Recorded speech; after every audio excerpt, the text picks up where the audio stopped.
50 and Better at California Lutheran University is a lifelong learning program designed for individuals age 50 and up who are seeking university-level intellectual stimulation without the pressure of tests or grades and for the sake of learning and social engagement. 50 and Better's winter lectures continue throughout February, including a special lecture examining the motivation driving U.S. foreign policy, the effects of climate change on this struggle, and a look at if the Arctic is part of the spheres of influence as outlined in Project 2025. Their 4-week courses on various topics take place in March. All lectures and courses can be attended on Zoom, and over half can be attended at CalU's campus in Thousand Oaks. Various in-person activity classes take place this spring as well, including gentle yoga, chair yoga, tai chi, watercolor, and brand new Zumba Gold. Virtual chair yoga is offered as well. Visit their website at callutheran.edu/fab for more details. 99.1 The Ranch is a non-profit community country music radio station based at Simi Valley. Broadcasting from studios inside the Simi Valley Town Center, 99.1 The Ranch serves Ventura County and the West San Fernando Valley with country music and local community support. Listen on 99.1 FM, the 99.1 The Ranch app, or online at 99theranch.com. At Mark Alton Care, they believe assisted living should feel like home. Their mission is simple: to provide seniors with a safe, comfortable, and caring environment where dignity and independence are always respected.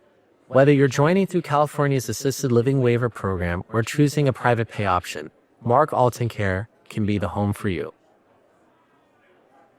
The Skateboarding Hall of Fame was created to honor the passion and dedication of skateboarding and contributions to its history and culture by pro skateboarders and industry/cultural icons throughout the decades. Since 2009, the skateboarding community has come together each year in Southern California for an induction ceremony to honor and celebrate the latest inductees.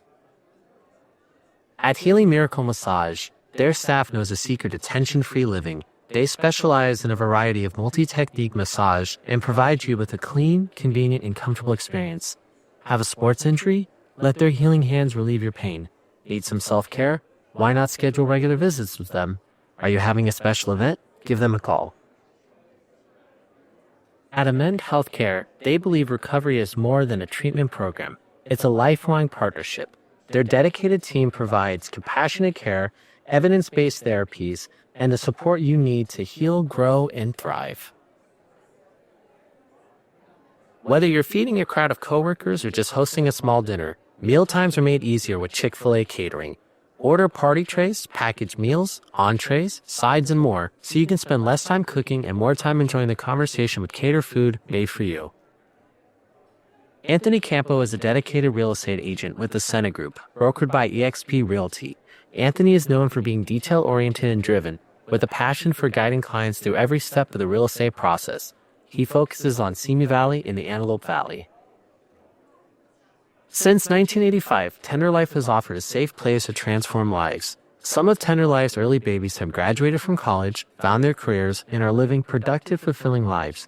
With a capacity of 6 women at a time, the maternity home is a warm, nurturing refuge where residents are encouraged to focus on making their futures positive and fulfilling. They learn group and relationship dynamics, coping, and life skills.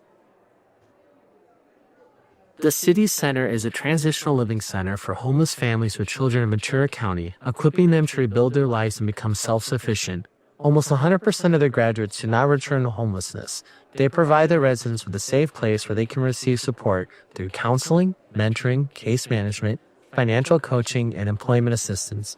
They learn life skills necessary for self-sufficiency, acquire transportation, obtain employment, and no longer require government assistance. And we'd like to thank today's event sponsor, Benergy, which is brought to you by Benergy Simi. Benergy Simi is a local business owner and community advocate who has lived in Simi Valley for 10 years. He has more than 25 years of experience in the tax resolution industry and is the founder of the Tax Defense Group. Scott and his wife have been married for 25 years. Following the loss of their daughter Hannah Rose more than 20 years ago, Scott became deeply committed to prevention and awareness efforts surrounding shaken baby syndrome. His work has taken him across the United States, collaborating with law enforcement agencies, all branches of the U.S. military, and Child Protective Services. Scott has also worked inside multiple Supermax prison facilities and currently trains with the CAL FIRE Law Enforcement Division in Lone, California, helping educate senior leadership from counties throughout the state. Strengthening the relationship between first responders and the families they serve has become one of Scott's lifelong missions. Scott is proud to sponsor today's forum in support of civic engagement, public safety, and a strong Simi Valley community. Benergy.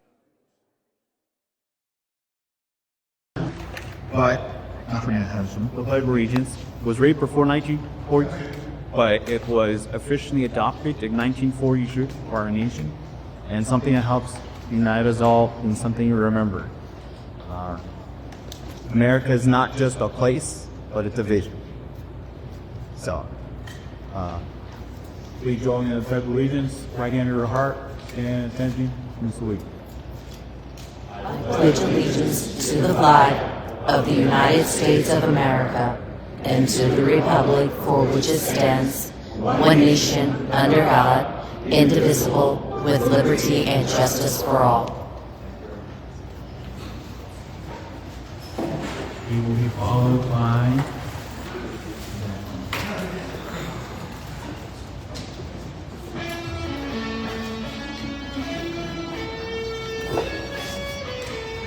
please join the standing equivalent.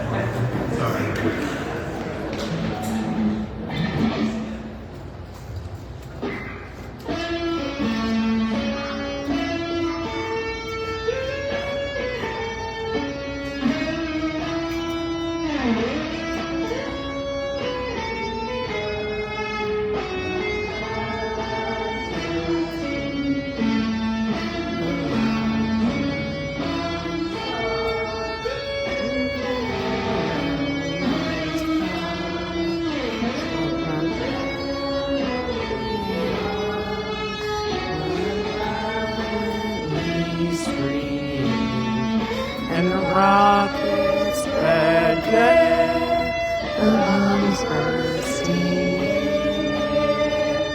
They proved the night that our flag was still there. Oh, the sailors, masters, the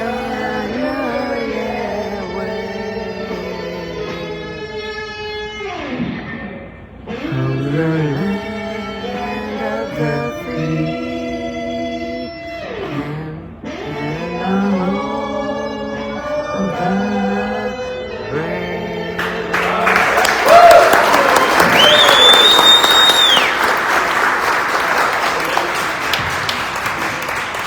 Wow, that was insane. Really well done. I wasn't expecting that one.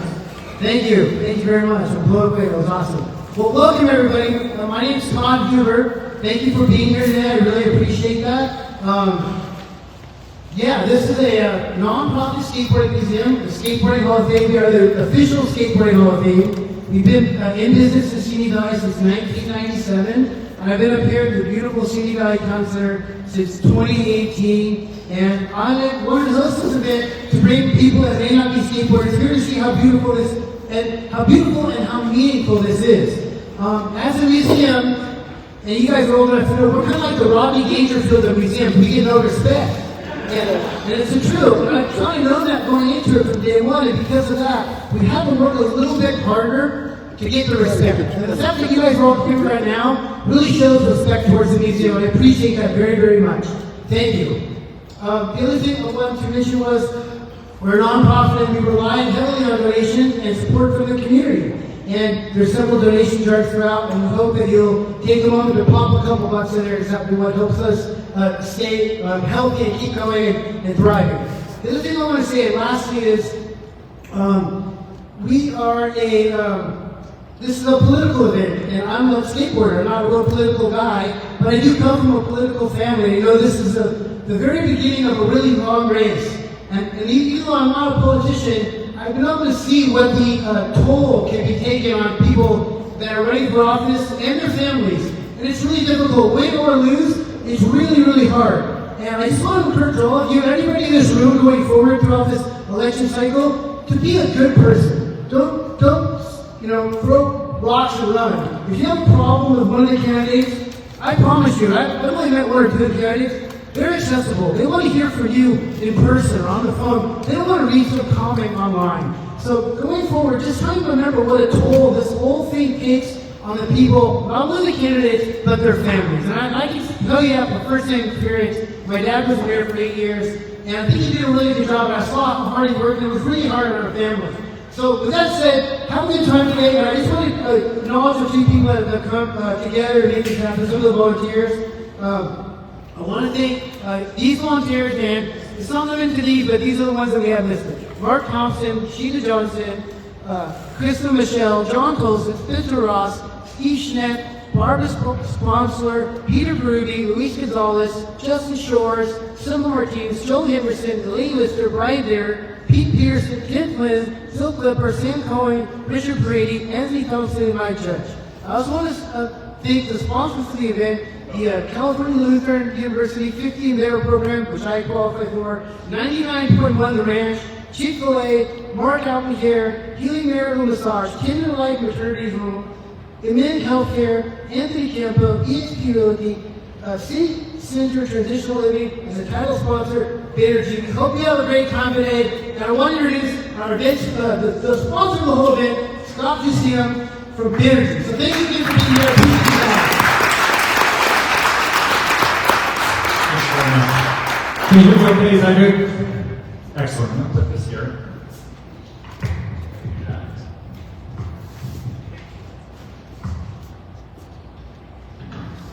We're not going to do that.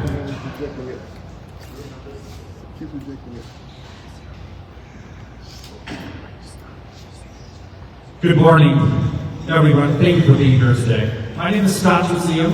I'm the proud gold sponsor of today's Benergy Simi Valley Debate and Forum. I want to start by thanking UCAS Studios, our moderators, the candidates, and everyone else who took time this Saturday to show up and engage. That alone says something very important about this unique community. Today is not about noise or slogans. It's about conversation and accountability and respect. This forum exists so we can hear ideas, understand differences, and learn more about people who want to serve our phenomenal city. Healthy communities don't avoid tough conversations. We create a space for them. Benergy. What is Benergy? Well, Benergy was formed after the death of my son 2 weeks from now. It will be 3 years when Ben, my son, died after 27 days in intensive care. During that time, we coined the phrase Benergy, and it uplifted everybody that was in the room, everybody that was in the hospital, and anyone who came in at arm's length of me knew what Benergy was and is. So we created the Benergy Company, and the Benergy Company will be a part of positive things in communities throughout the United States. Regardless of what occurs and how difficult it might be at that moment, I chose to go positive. And there lies the founding of a simple idea. When people come together with good intention and good things happen, civic engagement is one of the most powerful ways we can do that. Whether you're a lifelong resident or new to Simi Valley, your voice matters. And today is about making sure it's informed. So I encourage everyone here today, listen closely, keep an open mind, and remember at the end of today, we're neighbors, we're colleagues, we're friends. The goal isn't to win an argument, it's to build a stronger community. I can't thank you from the bottom of my heart on behalf of my family and the Benergy companies. Thank you for being here today. Let's go get it.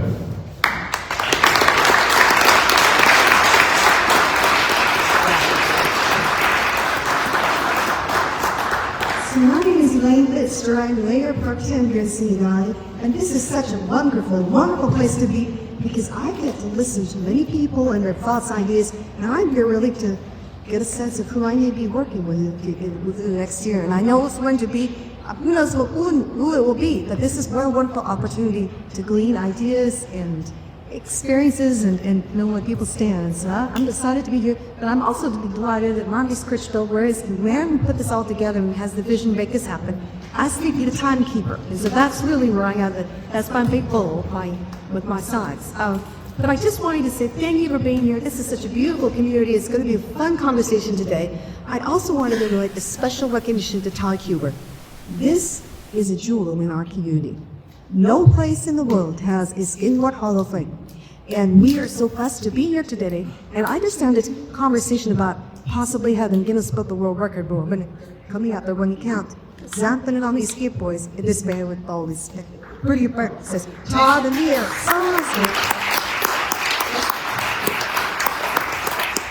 If the only coming on 2 years, skateboarding be a regular event, know that this place will put Simi Valley, IYM, on the Olympics tour. So just know we are so grateful. Again, thank you, Chuck. Thank you for being here. I will turn the time over to you person to explain how this is all going to work.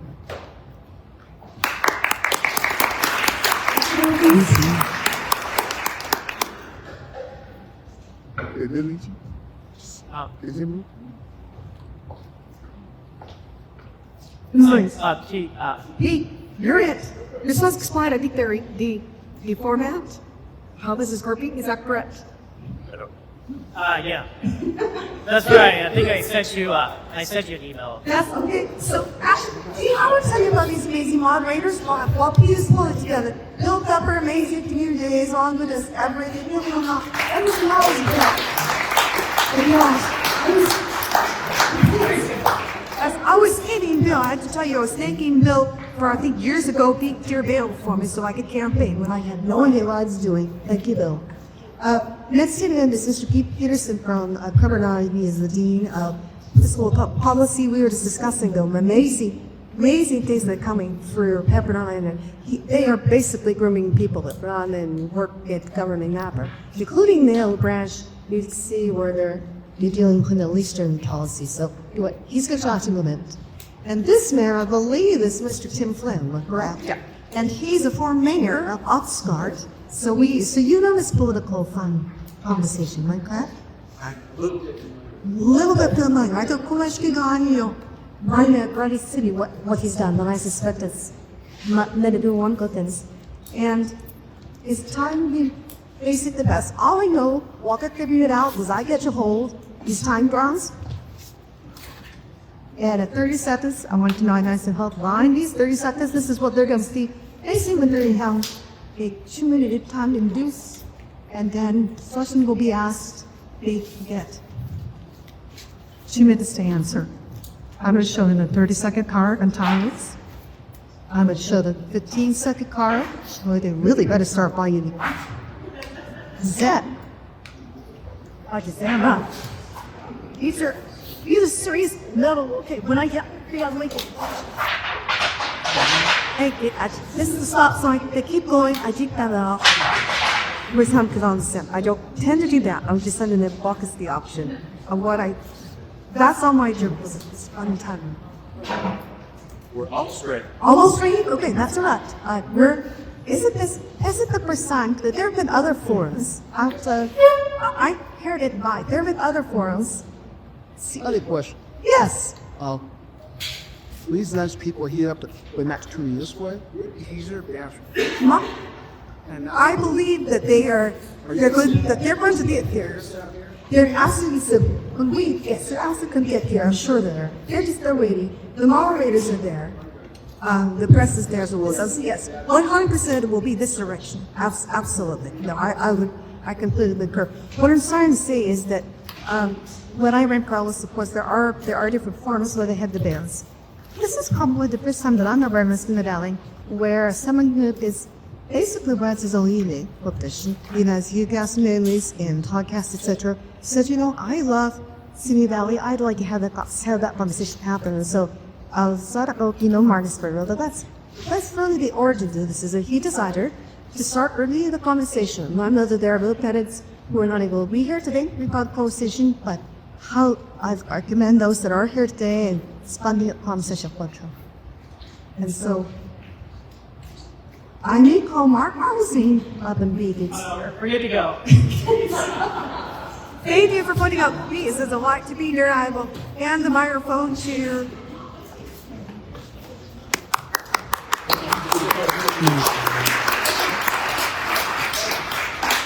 So the format here for this, again, this is going to be a two-stage gather, game of the debate and a Ruby Tour forum. But we're going to begin with each candidate getting 1.5 minutes for opening remarks, and then 2 minutes to respond. As we get into the debate, a candidate for 2 minutes to respond to each direct question, and then 30 seconds for rebuttals. So let's bring our candidates up.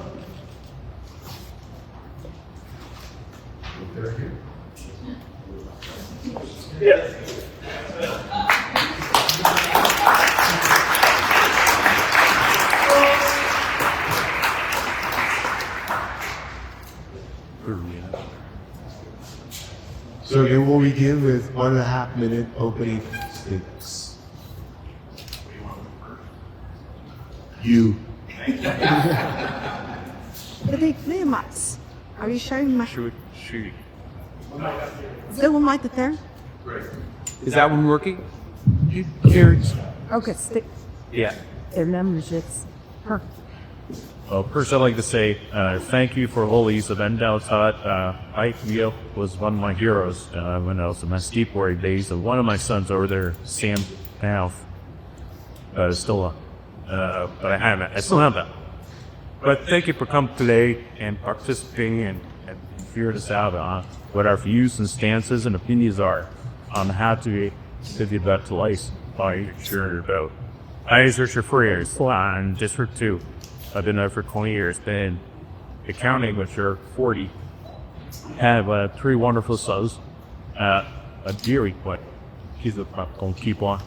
And my youngest son, Ted, my hand, and my 2 beautiful granddaughters with a wonderful daughter-in-law, keeping relevant play. So this is over here today. That's my why. Why am I being used? Do I need another title and name badge? Trying. Is what I mean by that is I think that my purpose for running is to gain exposure to our wonderful city and hirings of it by day. We had a bad image that's falsely applied to us, and we get to feel better job of another strong piece. But that's why I write for a better future for our city, family, interface. What is that what business is? Hopefully, air your vote and trust. Thank you.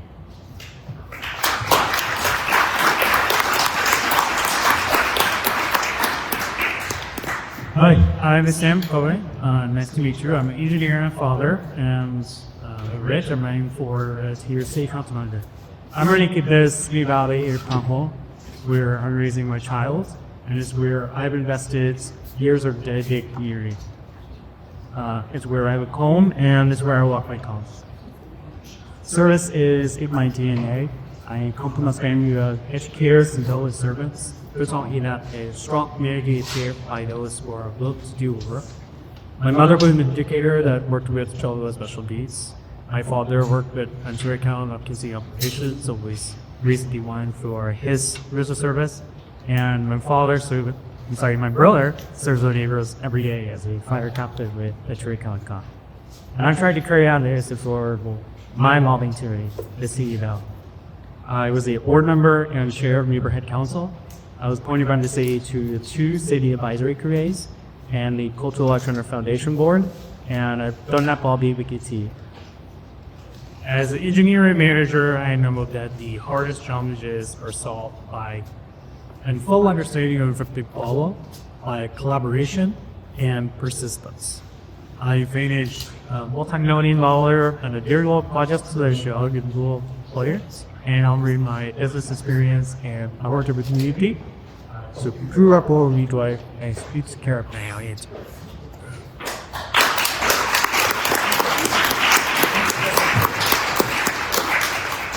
Great, so we're going to get underway here. Again, 2 minutes for response. We will go back and forth between the candidates. One candidate will ask the question directly, and then the other candidate will get 30 seconds to response. Please make sure that you keep your eye on the time here as you response. We'll begin with our first question. Good morning. This question, of course, is for both candidates. Arguably the most important. Oh, I have to pick one? Oh, okay. All right. So, the question is, arguably, the most important function of a city council member is determining how the money is spent in the city. My experience on the city council in Oxnard for 14 years tells me that city council members in a part-time government have very little influence actually on how money is spent in government. How do you intend to work with city staff to get your priorities accomplished for the city and be as specific as possible? Well, I'm a business owner for the past 35 years, understanding budgets. She's up and understanding budgets is something, and I started at 10,000, we end up more valuing a year in our business. That doesn't compose to what the city has to spend, the understanding less important or not, in trying to offer my talents and work with the city manager and heads of those departments through the city year, because that's technically the only person you can have any true input on. That could be kind of fire. But I believe with the right people on the city council, the business council, I think we can attract more businesses here, create more revenue, which will allow us happily. Mr. Clint is very intelligent man. We invited him here incidentally, but we might mention him because he's the one who got Amazon to come to Asa, Stuba. You don't get any tax dollars, does it? So when we make these decisions to sacrifice a crucial industrial area and not make any tax area that a city by our infrastructures being used, that's the issue. And at least be more, but for example, seeing an economic development being here, budget being, they're about paying $130,000 on how to teach ChatGPT towards the city staff. Now, if we've been asked ChatGPT those questions, it will tell you. So it's the common sense things that need to be soundboarded to say, hey guys, this doesn't really look too right. But that would be a specific thing. 2 minutes in my best opinion. Here, so, you. 30 seconds for response. 30 seconds. So, as you mentioned, a budget is a very complex document. And a budget, I feel, reflects the priorities of City Council. When you put together a budget, a demo plan, they're saying these are the priorities for our city. So, working with the city leader and giving us clear and direct goals of here's what we're trying to fix with this particular budget issue, with this avenue, with this project. Work with city manager, who will be additional staff to execute format and to bring those report back to city council, and then had a very serious discussion about it as 3 seconds. Next question is for you, sir. One of the great challenges facing the city, much less the region, is the cost of housing. At the same time, Simi Valley as a city has grown very modestly over the last 10 years, in fact, less than 2%. At the same time, we have state housing mandates that are coming in and being placed upon communities. As you think about housing and further possible development here in the city, what's some of your thinking around growth? To what degree is this a significant issue that you see facing Simi Valley? Yes, it's one of the most significant issues facing Simi Valley. Housing it's for renters is the biggest chunk of their paycheck, and our obligation right now, that you said from the state, from our region, there's almost 27,000 houses before 2030. Our prices of living before 2030. We have an obligation to our residency courses to provide a variety of housing options for every stage of life. So if you're renting, then we have the obligation to create areas within the city for condos, townhouses, apartments, and cottage style. If you're ready to buy a house, we have a first-time home buyer program that would to be promoted and expanded. One thing that I know residents are concerned about when it comes to new housing, to fulfilling that obligation, is keeping our character, keeping what makes Simi Valley Simi Valley, and that is something that you can do with a zone commission. We can use what's called objective design standards. So even as we fulfill that state mandate required for housing, when a project comes before the zoning commission, they can say you need to stay within the requirements for status and for quality of life, so they don't lose that character on what makes Simi Valley very second here. That's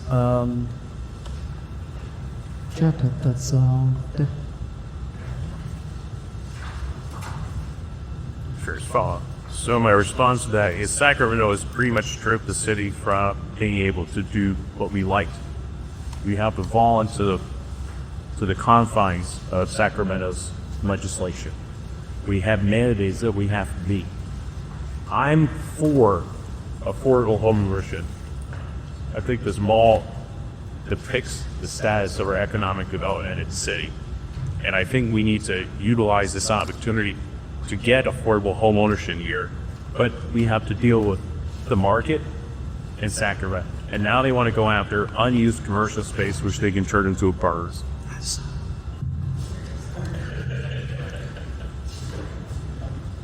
Oh, sir. Rich, good morning. Good morning.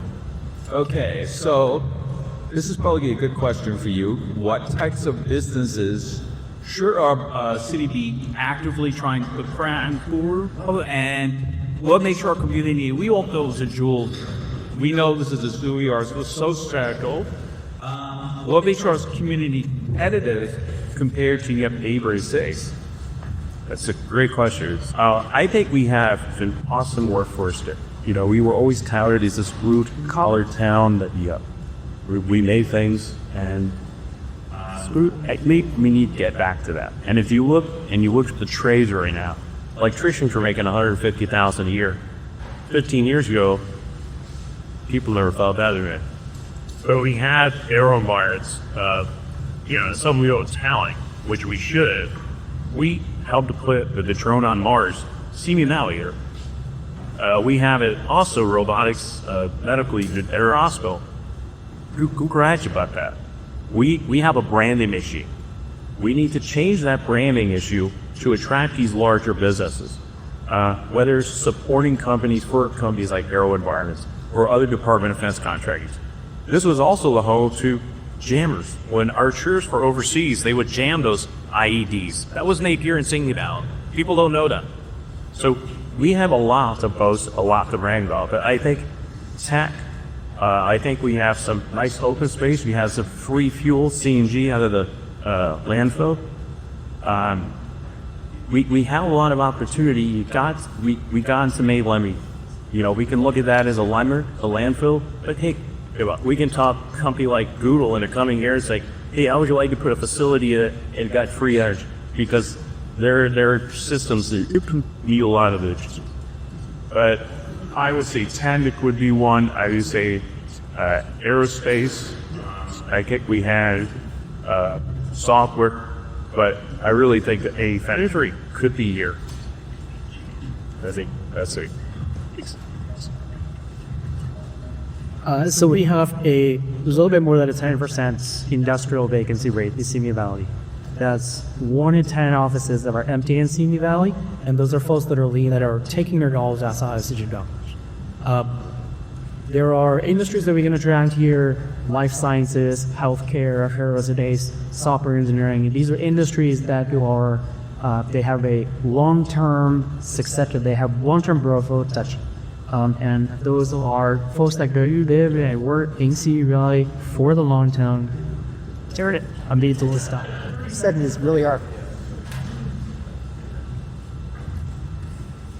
Okay, thank you for the response. This question is for you. But we're saying in city government, and you're trying to set priorities and goals that are if everything's priority and nothing's priority. If you could wave the magic wand right now, Rare, what would that number one thing that you would want to happen now about Simi Valley? I love what I do want. So like I said, there's priorities that you have to make on city council. At the same time, you do have to walk and chew gum at the same time. You have to fire on all the cylinders. To answer your question about what is number one priority, it has to be public safety and community safety.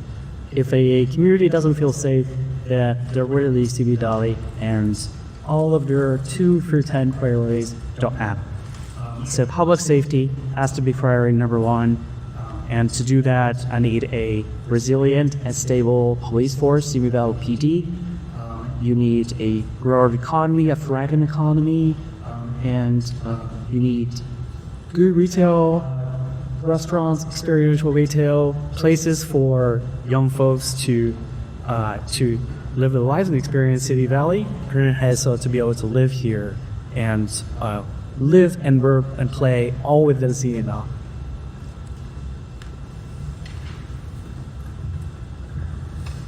Economic development. If we don't increase our revenue for our workers, for people in our city, we won't afford those restaurants. We won't afford a better police force.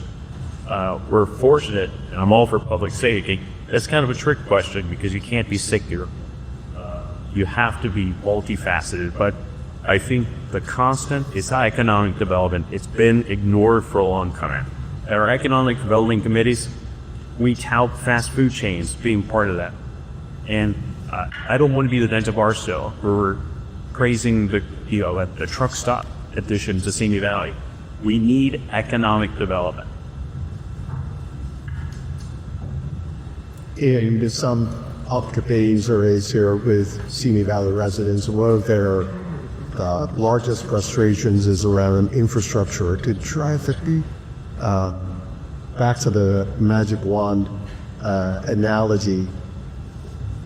If there was a particular infrastructure project, either the development or something, it could include public transportation, it could include road widening or additions.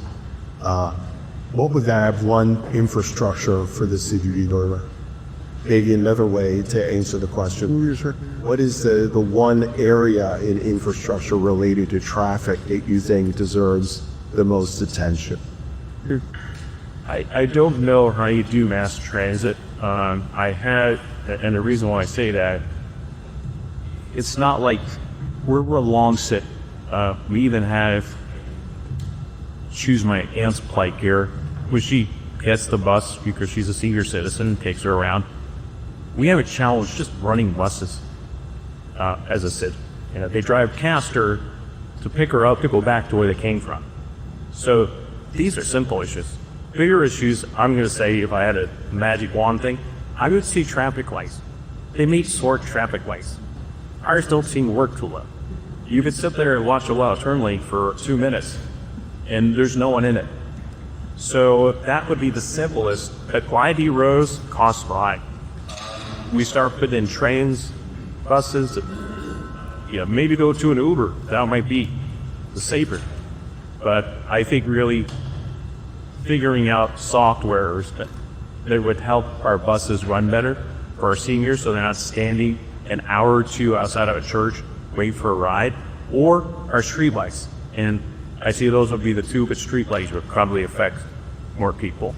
And they're expensive, but they will cut emissions and cost.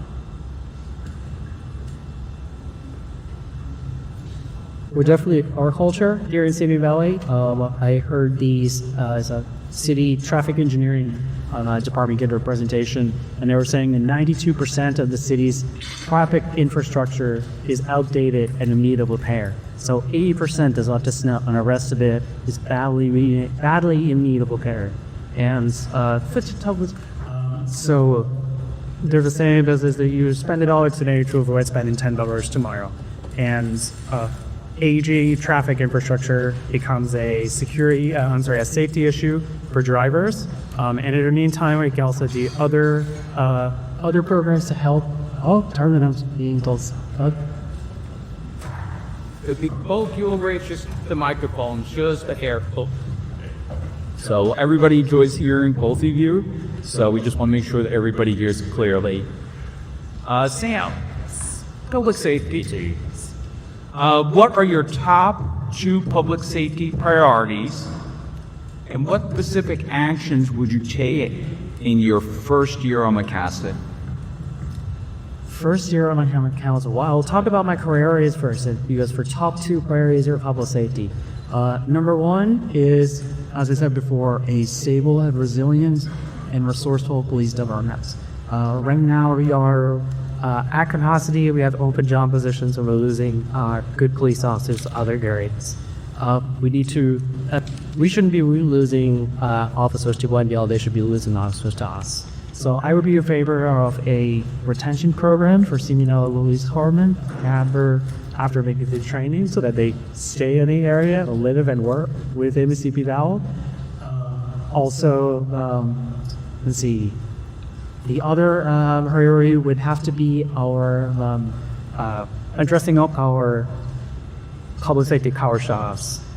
Those power shutoffs are not just inconvenience; they're a health issue, a safety issue.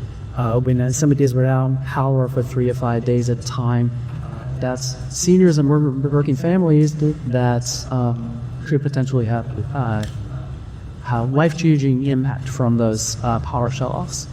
So that will also be a high priority for me. In terms of addressing that, we can join other neighboring areas to put pressure on the California Public Utilities Commission to put pressure upon our power provider. Right now, we turn off the power, and then that covers their liability. They're done. What we need is infrastructure improvements that last years. Moving our overheads, power lines up under land, and these are capital improvements that the power company needs to be told to do with aggressive timelines, very specific goals, and that for times that was the next buses.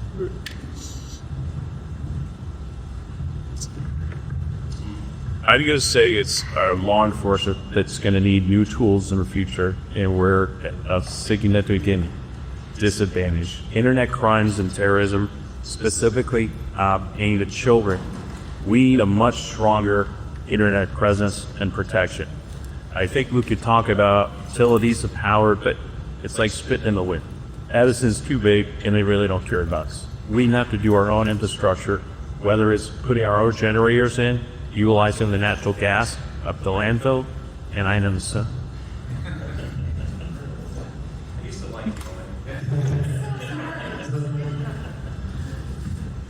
It's amazing that my next question is relevant to what you both just touched on. It has to do with energy. There are a number of larger cities in the state of California, Los Angeles, Pasadena, and even smaller cities, Alto, Lodi, that have gotten into the power generation business in part to provide reliability. And economic development is dependent on a reliable source of energy. Would you consider Simi Valley getting into the power generation business? If so, why or why not? 100% as we can. I remember legislation that prevented cities from becoming municipalities. I don't know if that still exists today, if it got stricken down, but that's why Los Angeles has an advantage over us. If they have their own party, water, power, they can flip the switch whenever they want. If we could, that would be a huge advantage. We have companies that lose $300,000-$400,000 a day. Go down to PSI Aerospace Company. Every day they're shut down.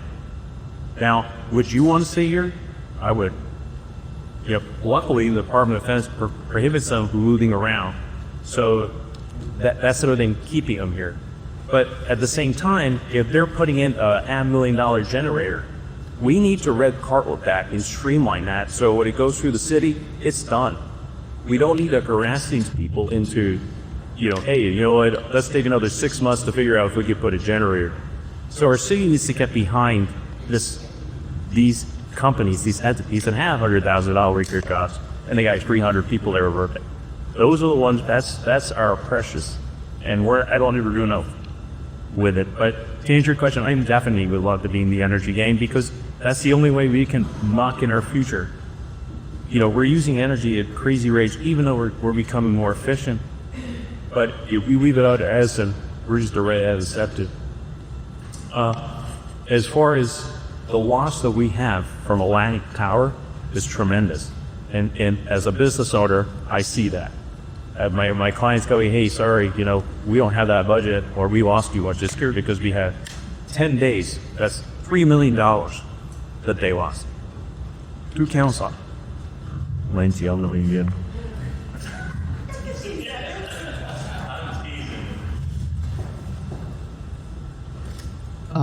So, I'll stand on what I was saying earlier, God bless you top. So yes, I would be in favor of us controlling our own power destiny. Another area within Ventura County had just looked at this and had commissioned a report about either creating our own public utility or creating a area-wide public utility, and how we're in favor of looking at the feasibility of that. The more that we rely on Edison, we're at risk because that's one group in common. They told us stuff. I want to move to a question back on the city budget. One of the interesting things about Simi Valley is while the population has grown only modestly over the last 5 years, the general fund budget has actually increased significantly. In fact, about 6 years ago, the general fund budget, which is really what runs the programs of the city, was around 70 million. This past year, the general fund budget comes in closer to 100 million. So while the population has increased modestly, the funding for services and programs has actually increased significantly. As you think about this now $100 million budget, are there areas where you see as a city there should be a greater budgetary emphasis placed on, and at the same time, even though obviously the city is balancing its books, are there areas where you think too much funding is going towards? How would you prioritize this $100 billion budget? Yeah, I mean, that is a very large budget. That general fund is, so that's talking about your capital improvement projects, that's talking about infrastructure improvements, things that are needed within Simi Valley. I think you're irresponsible to state very specific places to cut. Every place in a budget means very clear scrutiny, and this is where government transparency comes in. This is where we look at the budget and where we can be told this is exactly why we're allocated these dollars to this project or to this funds, to this service, etc. We're a very large city. We have diverse needs. So there's a lot different parts of the budget that cover different areas there. In terms of from what our incoming and outgoing are, there's a real delicate balance there of what we spend versus what we get in. One of our sources of say about income is sales tax. We had a 7.25% sales tax rate here. That's the minimum Medicaid for the area. Now, a lot of that is already controlled by the county and the state, and we get 1 cent at that, to get 1% out of that 7.25%. So if we talk about lowering at sales tax, that means that we're lowering we're reducing the amount of services that we can provide in the Simi Valley. I think the last figure I saw was that if we reduce any of our city sales tax, we take up the case department of that league. So the way to address that is to widen the pie, get more businesses into Simi Valley, get more income, more folks spending their dollars in Simi Valley to be able to increase the city value to have a source for that $100 million general fund.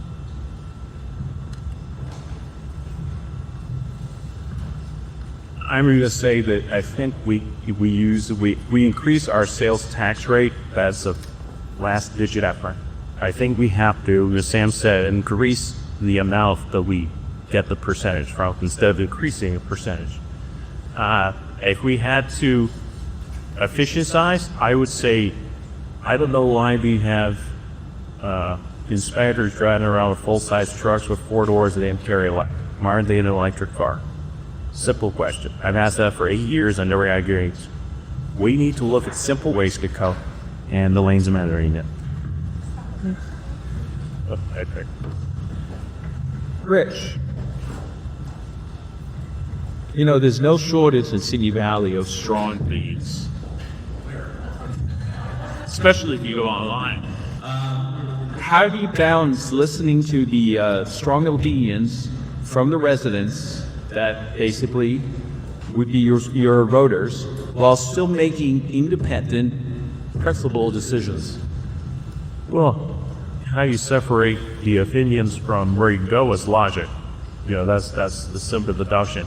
So everybody feels strong that Swiss cheese is better than cheddar cheese. Well, that's great, but what's the economic benefit? And that's part of my litmus test. What's part of making our city safer that's inclusive in that? What keeps our budget? What's unnecessary? It could be very simple. You know, hard no could be on things like, well, if we want to buy we don't need an airplane for the city, we get a drone. And the same effectiveness without spending that money and the liability. So those are a way of deducting those theories. Yes, the internet is the soundboard for a lot of good and a lot of bad ideas. So I'm to it, you listen to everything online, but this is why I love this award. I can look at you, you can look at me, and we can have this exchange and it gain and understand. And that's something you don't do enough. Unfortunately, sure you can attest to it, maybe Mr. Flynn, sometimes city council meeting turns into abuse of acts of freedom. And where you can sit there, yell and call people names, but I don't think that's productive. Yes, that's part of the job, unfortunately, but I think we need to do a better job of conveying ideas in a more reasonable, adult manner that's productive. And I would entertain anyone's ideas. And everyone that has a good idea is, now what's the plans to implement it? What's the cost to implement? And I think that's what we do as representatives of the city. We look for the way to make good ideas grow up. And it could be from a child to a senior citizen. It doesn't matter where it comes from. If it's something that works and it's simple, because we don't have unlimited funds. Budgets dictate what we can do, and then on top of it, we got Sacramento squeezing our neck. So we have to do what's best for the city in the gray area what we can, and volunteerism will help us keep that much.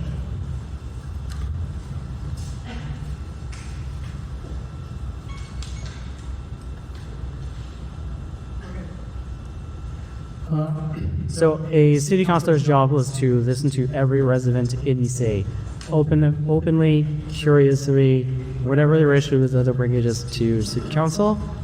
It's their job to listen to what they're frustrated with. By the time they get to that yelling at city council, that's not their first stop. They just exhausted every other avenue to try and get their problem solved. They're frustrated. They have a problem. They're not bringing a call to city council. They're bringing a solution to city council, nicely wrapped up in a gift. Our job was to listen to the concerns, listen to the frustrations, and bring full stop, and then take all of those and then make good decisions. Just a note to the audience here and to our two panelists, and this will be the last round of questions through. Thank you very much. It was just being fair about alternatives. So this next question is for you. One of the fastest growing line items of any city budget is the retirement. And it is right now, I think, the #1 retirement system in the world is CalPERS. And it's about 70% funded, so 30% unfunded liability. So increasingly more city dollars are outgoing not only to funded retirement each year, but the unfunded liability. How can you, as a aspiring city council member, do something about that? Yeah, like you said, CalPERS is at retirements because that's now on the back of the city, the room to the city, if I'm used to constantly for that. It does represent a very, very large chunk of our budget. And as Tim said, it's a risk because the amounts that we are going to be owing soon it's a higher number than we're actually getting in. So there's a couple of things that we could do. So we got budgets, instruments and mechanisms that we could do to make sure that we are not using our the surplus that we have in certain years to be able to pay for those requirements. There's also some incoming legislation that might reform some of those retirement commitments through PEPRA.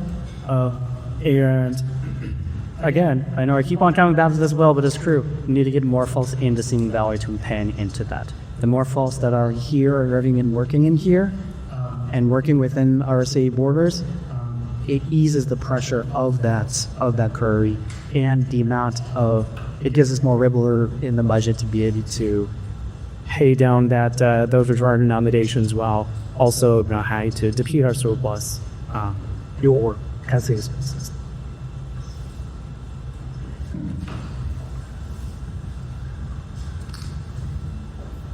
So I say calipers is a priority. These people have worked for us for many years, and they're retired, and you get their running. We have the budget for it. But I also think we need to try to save. And anytime you have an opportunity to have a surplus, it goes towards buying down our debt or our responsibility for calipers. I don't know any other way around other than paying it. But again, for economic development, we can increase the funds we have in the city, and we can increase budgets, but we have to do it intelligently in the right areas that are bringing it the most benefit at all.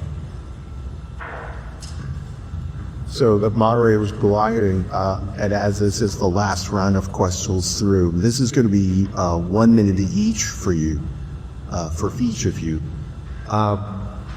You've been very good at answering a lot of policy-related questions, and in your opening remarks, you talked a bit about your connection to Simi Valley.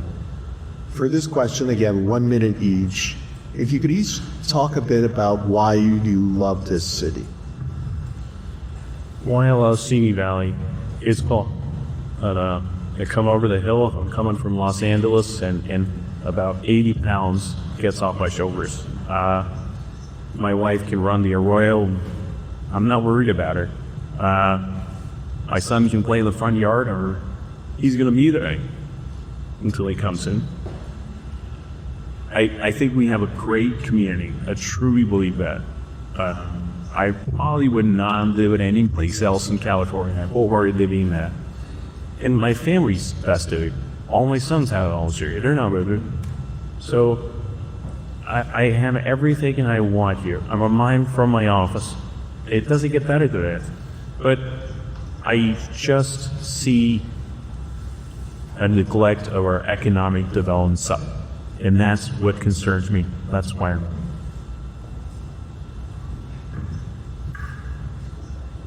The people of Simi Valley are the nicest people that I've met in the state, hands down. Every time I'm at you, we're happy faces of festival. I hope that any of these events, it's the same faces that I see over and over again, and everybody is the nicest person that I've ever met, and they're willing to go above and beyond for their neighbor. So it has to be the people of Simi Valley that makes Simi Valley special. We have 60 years of character and culture that we've built up here. Auto Village, the radio museum at night, cultural arts, and we have this amazing history and people that are invested to Simi Valley that we love that is about their care under the sea. Vesper. Okay, so this would be for you first over, so Sam, that would be you. So we talk, and I think Todd probably would appreciate this, we talk about attracting new businesses to Simi, but what would you do for the existing business community? Well, first and foremost, I would do no harm. So my dad was a small business owner for 30 years. I knew the crunch that a small business owner feels when they are nickel and dimed with fees, taxes, everything that all of the money they have to spend to run a small business. So first and foremost is to not put the burden on small businesses so that they can continue to start in Simi Valley, grow, and thrive. And speaking of small businesses, speaking of small businesses, what I'd love to see is an extension of either through the Chamber of Commerce or through the city, a small business ambassadorship program of folks that have started small businesses, and they can help others that are in that process to get through the paperwork fast track and avoid delays. 15 sites. The other thing that I would do is extend on our business developments group that we have within the government, and also again our the Chamber of Commerce on this, to have a full economic development council that's firing off cylinders and info stuff. Culture shift in our city management towards business.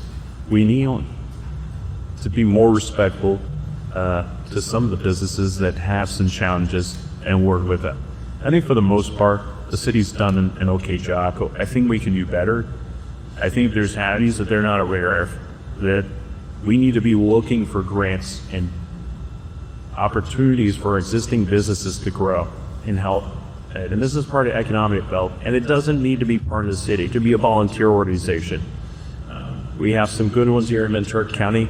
I just like them to be a little bit more Simi Valley focused, but I think we can grow these existing businesses and help instead of, now I'm going to say I escaped from Los Angeles with my business at one time, and this is much better than Los Angeles. We're not that bad, that we can be better. Let's have a nice hand for our communities.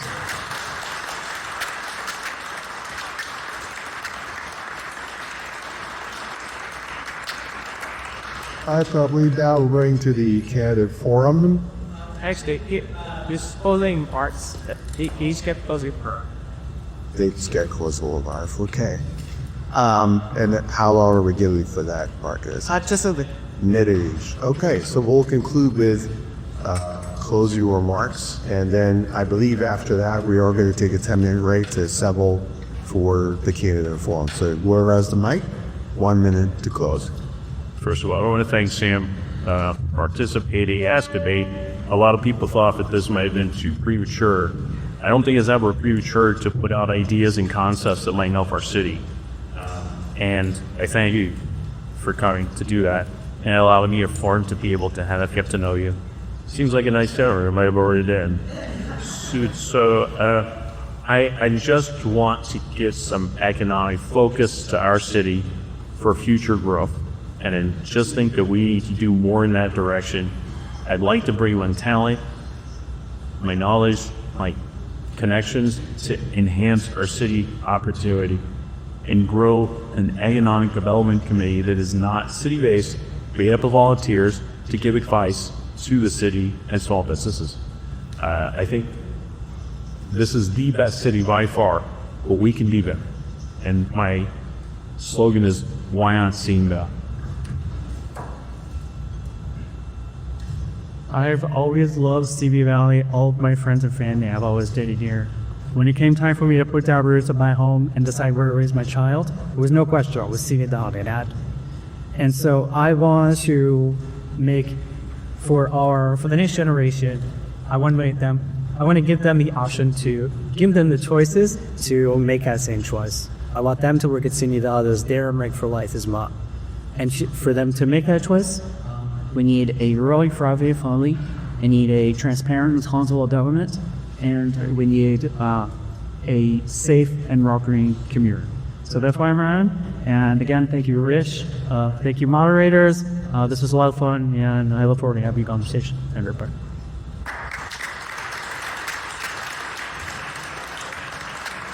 Yeah, so we're going to take a 10-minute break and then regather for the candidate bill. Thank you. 50 and Better at California Lutheran University is a lifelong learning program designed for individuals aged 15 up who are seeking university-level intellectual stimulation without the pressure of tests or grades, and for the sake of learning and social engagement. 50 and Better's winter lectures continue throughout February, including a special lecture examining the motivation driving U.S. foreign policy, the effects of climate change on this struggle, and a look at if the Arctic is part of the spheres of influence as outlined in Project 2025. Their 4-week courses on various topics take place in March. All lectures and courses can be attended on Zoom, and over half can be attended at CalU's campus in Thousand Oaks. Various in-person activity classes take place this spring as well, including gentle yoga, chair yoga, tai chi, watercolor, and brand new Zumba Gold. Virtual chair yoga is offered as well. Visit their website at callutheran.edu/fab for more details. 99.1 The Ranch is a non-profit community country music radio station based at Simi Valley. Broadcasting from studios inside the Simi Valley Town Center, 99.1 The Ranch serves Ventura County and the West San Fernando Valley with country music and local community support. Listen on 99.1 FM, the 99.1 The Ranch app, or online at 99theranch.com. At Mark Alton Care, they believe assisted living should feel like home.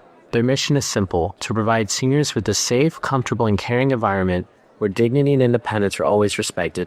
Whether you're joining through California's Assisted Living Waiver Program or choosing a private pay option, Mark Alton Care can be the home for you.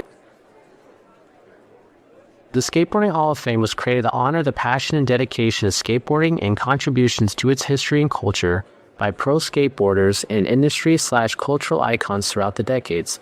Since 2009, the skateboarding community has come together each year in Southern California for an induction ceremony to honor and celebrate the latest inductees.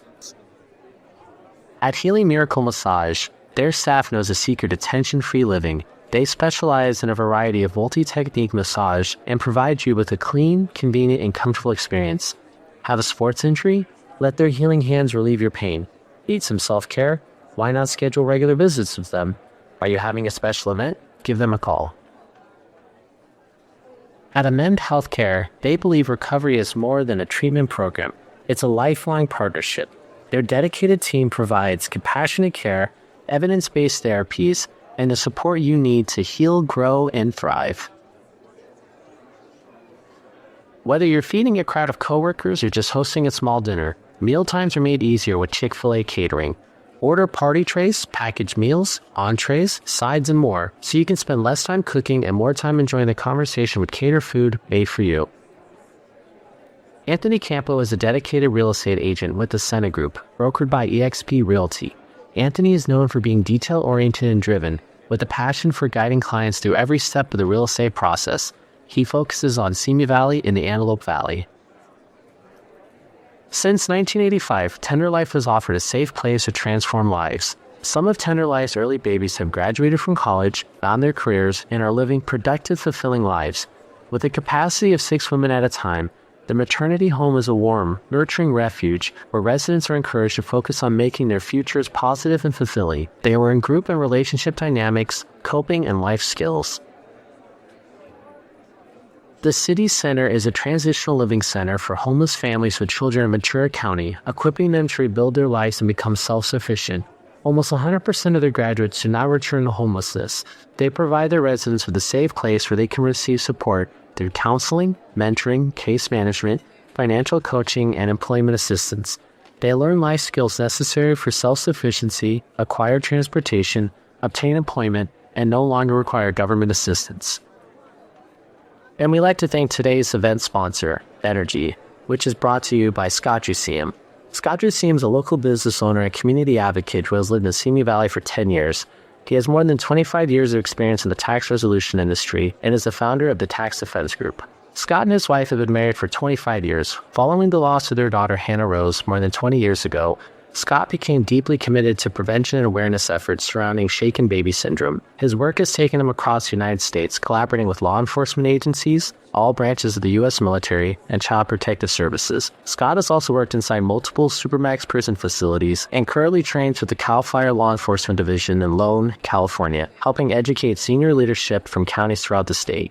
Strengthening the relationship between first responders and the families they serve has become one of Scott's lifelong missions. Scott is proud to sponsor today's forum in support of civic engagement, public safety, and a strong Simi Valley community. Benergy. All right, so for the Game Day Forum, the format is going to be, we're going to be bouncing questions back and forth from you all to the panelists here. Each panelist will have the opportunity to answer each question, and there'll be a 2-minute limit on every answer. We'll conclude with concluding remarks. We've got a little over an hour here together for this second, and so why don't we begin with the first audience person. Should we do introductions first? Yeah, that's fine. Yeah, you should, I should. 2 minutes. Okay, first of all, thank our Heavenly Father for without helping with me here today, so thank you. Second of all, happy anniversary. You may say, why happy anniversary? Well, 2007, February 7th, is when I got to Simi Valley and began calling this model. I was sent here for our corporate executive, Bob Hitt, who's our CEO. He said, Nancy, I need you to go to this city called Simi Valley, city I've never heard of, and close down our plant. Richard mentioned it earlier. It was called PSI Bearings. PSI Bearings is a business where aerospace and defense, tier 1 supplier for Boeing. And we had 275 employees, every employee making a minimum of $100,000. So I came in with the mindset that I'm shutting this plant down. After 2 days speaking to my employees, I called my CEO and said, Bob, we're not shutting this business down. You got to trust me on this one. We're going to save this business and save these jobs. The reason I decided to save these jobs is I looked at these employees' faces, and it wasn't an employee problem, it was a management problem. So what I did, eliminated a full level of management staff. We started calling our different employees. The employees would tell me, Anthony, we lost so many people because they're just a franchise. They went to other businesses. We got them back. We had $9.5 million past due. We had on-time delivery of 45%. And instead of us shutting that plant down and moving it to North Carolina or Clayton, Tennessee, we saved it. We saved those jobs. Because of that, those families 19 years ago were able to raise the next generation of people in Simi Valley. And I'm proud of that as an executive, that it was my decision to keep our jobs here. Thank you.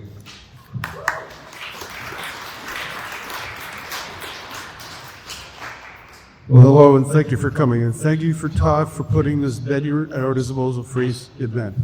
Thank you for all people that put it on, and all our moderators, all you folks that showed up to listen to us. My name is Mike Cherry. I was born and raised in this town in Simi Valley. I graduated from Simi Valley High School in 1981. At that point, I decided I was going to serve my country. I left the town, joined the Army, and I spent like 4 years paratrooper for the United States Army. I got out of the Army, came back to Los Angeles, and I was working downtown. I worked for a bunch of different companies, mostly in the financial world. I was a real estate appraiser. I did some SBA loans. And then I decided I was going to try my hand in law enforcement. So I was accepted under Los Angeles Police Department in 1890, and I worked there for 31 years, all over the city of Los Angeles. When I wanted to invent something, so I could live there. I met my beautiful wife at a party. We decided we're going to raise kids. What we're going to do is take the cities in the country, City Valley. So we moved back here, set up shop, raised 3 beautiful kids here. Great kids, all graduated from CB High, and all are doing very well. I can't be more proud of this city, and I'm here to tell you that I want to be your mayor.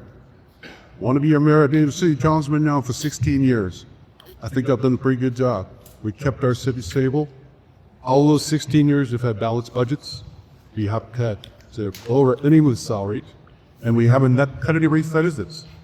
Our city is doing very well. What we have and what we're doing, it's going very well. Can it be better? Yes, it can always be better. I think the economic development theme we've heard here today is the most important thing. You will find out over the next couple of months, this year, there's going to be a lot of change in this new. We're going to get a lot more new restaurants, a lot more new businesses. So we're all looking forward to all that, and I'm here at that. Hopefully, intro request is your satisfaction. Thank you.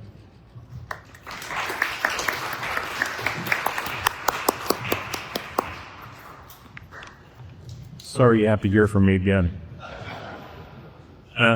Some of the things you, Linda, we can tell you with time, but I first got engaged in local politics when I was trying to reduce the speed limit on Royal Alley. I saw a baseball field that people were driving about 65 miles an hour as kids were getting out of cars. One of my reef lines are choked. I just all park. And you might have noticed there's small kids around. Those are my big kids. But that's my work. That's what I want to do. I want to be that doty grandfather of a safe town and could take them anywhere. So the problem with the rail was it was not land problem. Have rate parking. And I met a guy at an eggs and pigs. He had this thing, said, Mike Judge. I said, you Mike Judge? He was, yeah. I said, what are your thoughts on this? What are your thoughts on?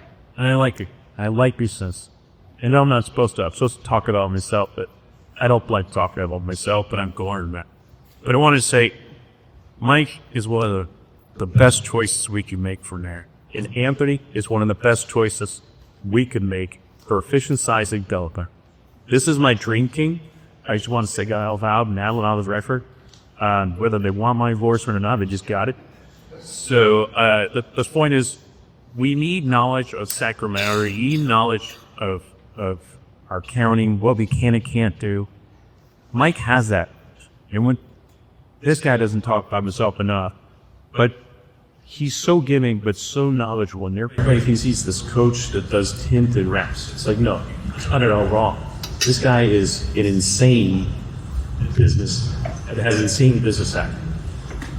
We need a business-centric city to grow because we will not have enough money to fund what we need if we do not get on the wagon of real business. There's only we can. By the way, my son said me to come to our meetings because they say talk much.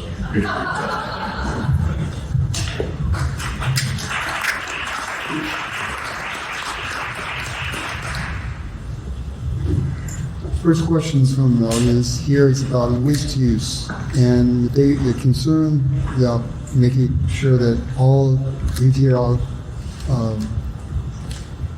plans such as the mall here are no ones that are going to be struggling. I consider seriously for mixed use. What is your stance on that?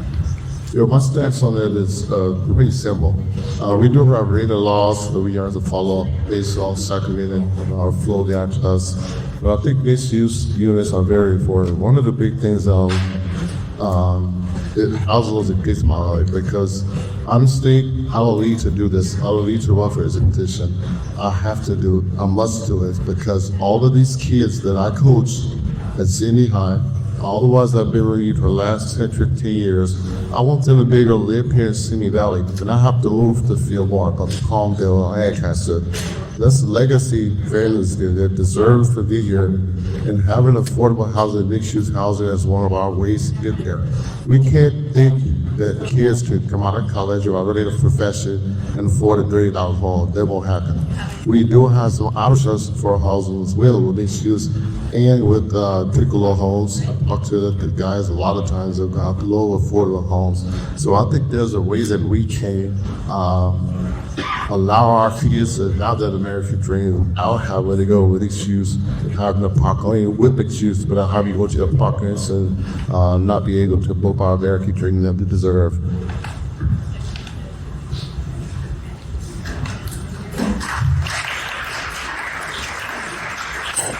And just super routine, same questions. Yeah, sure. All right. Mixed use. I think mixed use is a great idea. The only real place in the city where we have that, it was the new condo complex that was built over there where the farmers building was.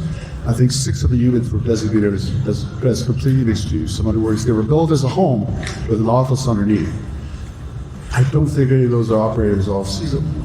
So that has to be done. And again, your city does not swing a hammer. Your city does not build homes. We zone the land, and that's for Sacramento.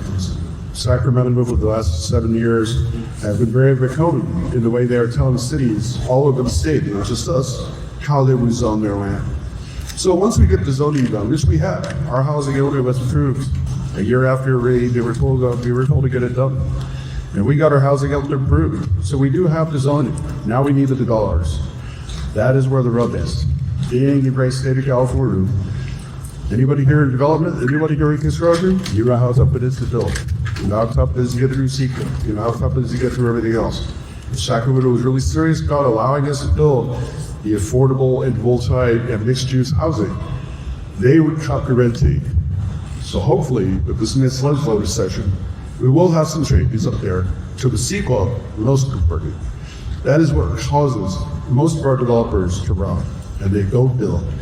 We had some development going on in Steve. We've got a lot in the pipeline, but again, they're slow to get built. If we got over 300 or 400 housing units in the pipeline right now, all been approved, all ready to go, we'll wait you for the developers to swing the hammer.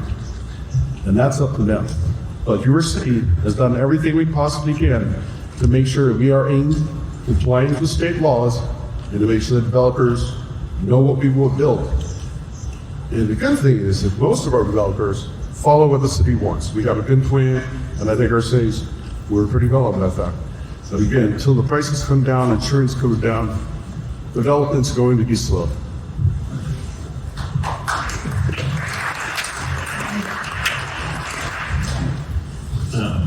I'm from a development and failing construction. It was mainly commercial industrial.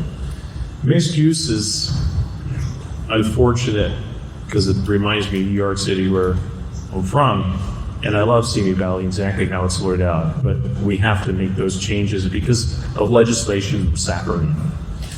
But if we can find ulterior or positive purposes, we have to save our industrial area. It is crucial. It's our lifeblood. It's like cutting off waterfront property and you can't access it.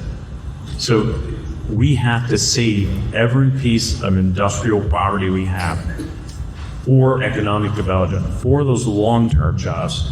We have to incentivize people, or excuse me, companies to come here with jobs, not warehouses. I'm seeing these beautiful buildings getting torn down. We could have housed 800 to 1,000 executives turned into warehouses. We're going to be Canota Park. The writing is on the wall. If we don't make a significant shift, change, culture change, whatever you want to call it, we have to rethink this now. I'm checking on the link. She selects me. So the mixed use, I think the project here, affordable home ownership, I'm all for it. I'd love to see, homes here because I just don't see the mall structure being that a future because everybody's on Amazon. Everybody's ordering online and there is a consequence. I'm for small business. I think small business makes a better community. Look where we are today. If it wasn't for Todd and his dream, and I feel about 35 years younger, Todd, thank you. This is the dirt that makes us who we are. And if you want to sit there and pass it by, just order it on Amazon. You got no character, you got no culture. It's just an internet exchange. Nothing personal, no human touch. That's what makes it talent. I'd like to see Simi stay that talent, but there she is.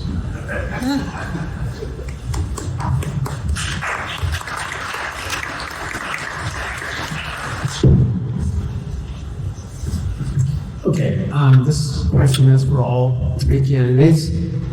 First and foremost, we're here in a venue that just screams youth. Will all three of you commit to a skateboard competition following this debate? Yes.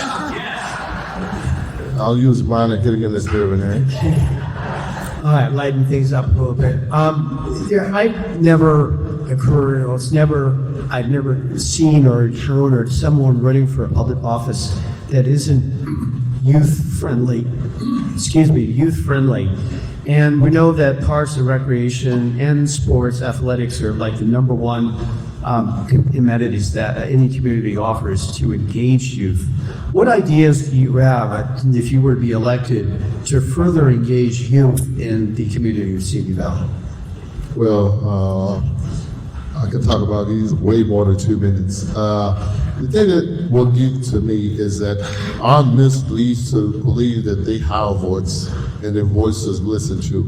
I was fortunate when I first came to Simi Valley to participate in a great organization, NFL Fly VC. The ownership, like you, allowed me to pour into kids, pour into their community and their kids, which allowed me to start my own.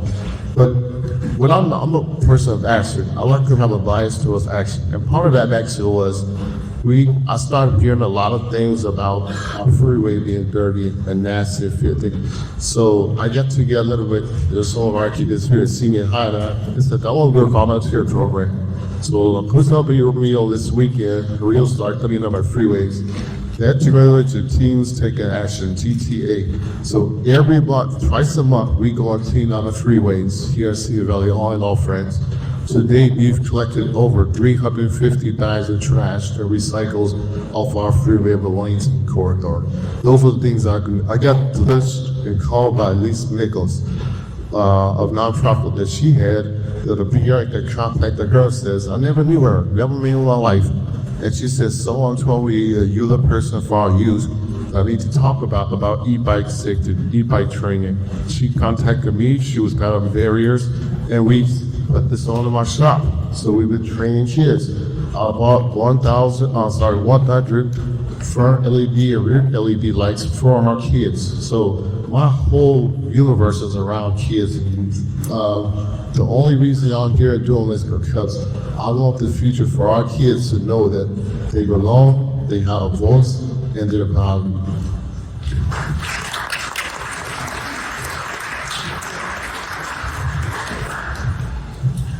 The biggest priority for me as a city council member right here in the city is make sure that our city is safe so that our children can enjoy the events they want to enjoy.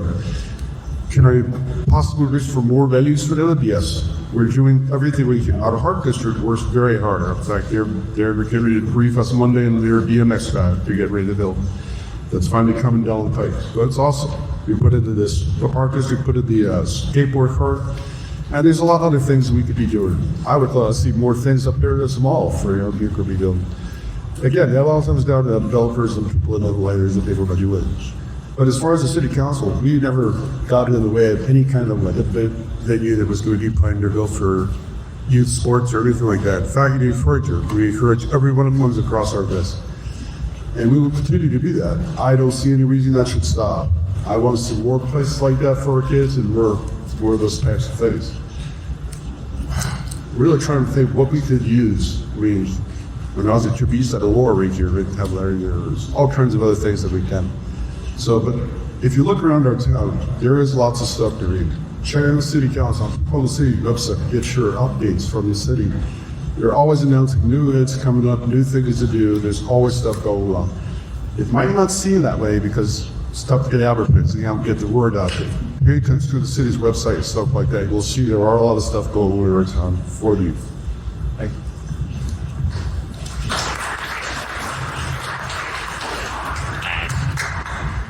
As I said earlier, children are very important. I think they're our most precious resource. And I have, I'll say, and I grew up with a single mom and I had free reign. And I'm pretty sure my grandmother's had about 15 guardian angels around.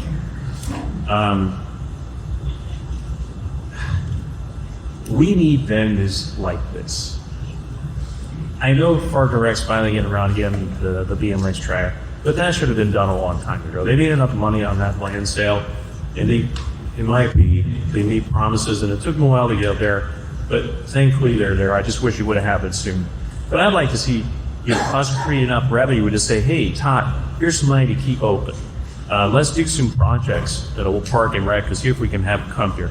Now, we do have a skate park, which is great, but in an environment for, let's say, a kid, single parent, might not have the advantages of two parents. And I hate to say it, but there's people out there that take advantage of that. And I can tell you a story, when I was a kid, 3 kids, we'll say 3 kids I knew when I was growing up robbed a Domino's pizza. Later on in life, 3 went to juvenile, all 2 went on to, 3 went on to prison. 1 died. The other guy joined the Mexican mafia, he's probably dead, and the other man was to the fire curve. It's just a matter of avenues for kids to have that are productive and positive. And the more we have, the less crime, in my experience, and the better chances that we don't have to send these kids to these institutions. But I think it has to be with adult supervision, guidance, coaching. I mean, this man is an incredible coach. Todd's an incredibly generous person. He does some amazing stuff here. But we need to hold these people up and say, hey, and Elaine mentioned earlier, the Olympics, this is a destination. This is something we need to be proud of, but we gotta do it. I agree.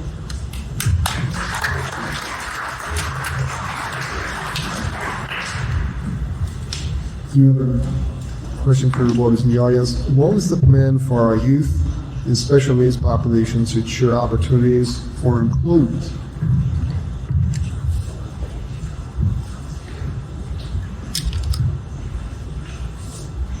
Well, the plan is obviously coming from a city perspective. It'd be just to make sure that the avenues are there and nothing blocks that path.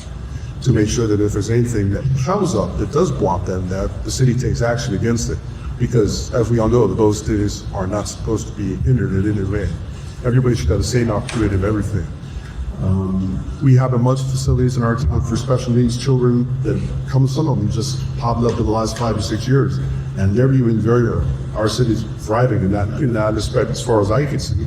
And there hasn't been any kind of level of complaint brought to our level that there's any lacking from the city's guidance or anything in that arena. And if there ever was streets, I want that brought to my attention so they can be fixed. I've said that many times about our city. If there's anything you see wrong, we have email addresses. You can email council members anytime you like. If you have specific questions, they usually get answered right away. But again, the big thing for the city is to make sure that nothing hinders the quality of those folks' their lives. Period.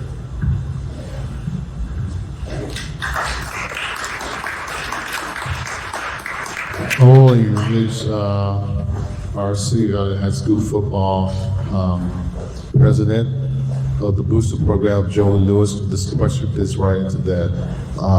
We're led by J.C. Baxter, our pre-sports senior at school, and the Challenger program is near and dear to his heart. And we make sure that we give back to special needs. We also include them in our program. We actually had Cohen also this year for we did a fundraiser and in our booster program. We raised over $4,000 to give back to the Challenger program, to the special needs. I want to also acknowledge Sean Rake, who's here, who's the vice president of the Bulldogs organization, another youth organization here in Cedar Valley that's trying to get a home field for these tackle football players that deals tremendous amount of effort and get back to our youth and our special needs community. We're also blessed to be elected as a city council official.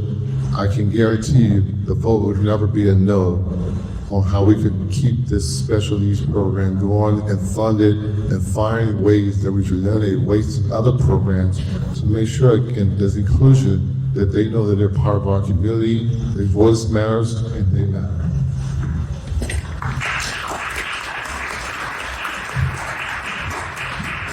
I think what your question's great. Was special needs or disabilities have an ability to contribute. My wife's uncle, highly functioning autistic man, has worked every day of his life. Walks to work, takes the bus. He aged out of Special Olympics, just like anybody else. Now, I say we don't have a good game, let's steal. So Santa Clarita has an excellent program, and it's not about the city doing it. We can fund private entities that have much more vested, much more knowledge, less bureaucrat, less race, and say, hey, let's give them some money to help them make. Let's fund them, let's find them a place. We have, hey, maybe we can cut a deal with, the mall here, because they got a lot of space. Those type of areas, but they do fulfillment. They simply put things in boxes. But the amount of pride, people have where they're productive and they can be part of the community is huge, huge to their health. Because your mental health goes down if there's nothing for me to do. In this situation, this man is no different than you and me, and sometimes I got to concede on our historical debates. So this is pretty smart guy. But I think, we can do more, but I don't think this is something that government has to handle. But we can find, or we can nurture, or source the people that said, I know how to do this, or, hey, would you open up a branch here? And, we'll get you started, we'll get the seed money to get it going. But these are programs that, we can get funding from just about anywhere. It's out there.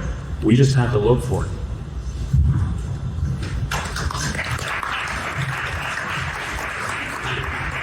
So this question is actually an opportunity for current council members in particular to educate all of us.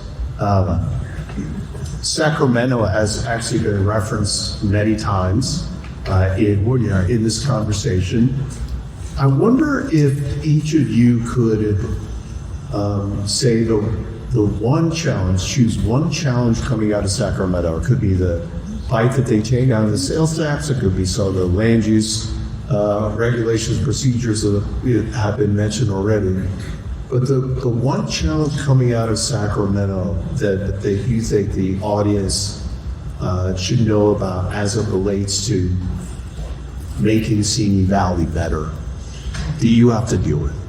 Talk about Sacramento. I can talk about Sacramento for hours. Most of them are really negative, very negative. What Sacramento has to do to make Simi Valley a better place to stay out of business. Most people in this town moved here because they weren't happy where they were and they wanted to find something better. They wanted to have their own home. They wanted to have a piece of the American dream. Sacramento looks at every place in California, and all they want to do is build parking garage. Now, parks are great when you're starting out, but when you're raising a family and you're trying to get that piece of the American dream, like it's been set up here by the other candidates, the affordable home ownership is the most important thing to have.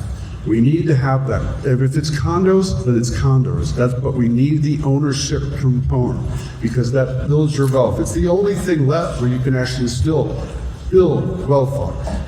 Renting is not the way to go, but that is what Sacramento has in their mind. It's renting. That and the parking. Let me get you on the parking. The parking is nuts. They'll approve and tell the city to approve the 300-unit apartment building that only allows for 0.8, not 0.8 parking spaces per unit. It used to be 3-bedroom units, 2-bedroom units. There's no parking for these places. Now again, Sacramento doesn't want you driving your cars. They want you to take the bus and the train. That's great. And if you like doing that, you should. It's very safe for the environment. It's less stress on you. You don't have to drive. But if you don't want to drive, if you don't want to take the train or public transportation, you shouldn't be forced to. And apparently Sacramento is a big business of forcing people to do things some of them just don't want to do. And I don't see government as being that job. Government should be out of your business as much as possible. The big problem with Sacramento is just getting in our business.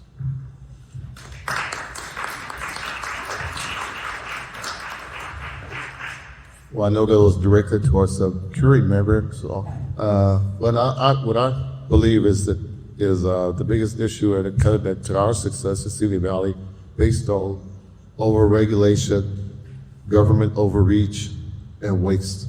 My whole career was built in waste elimination.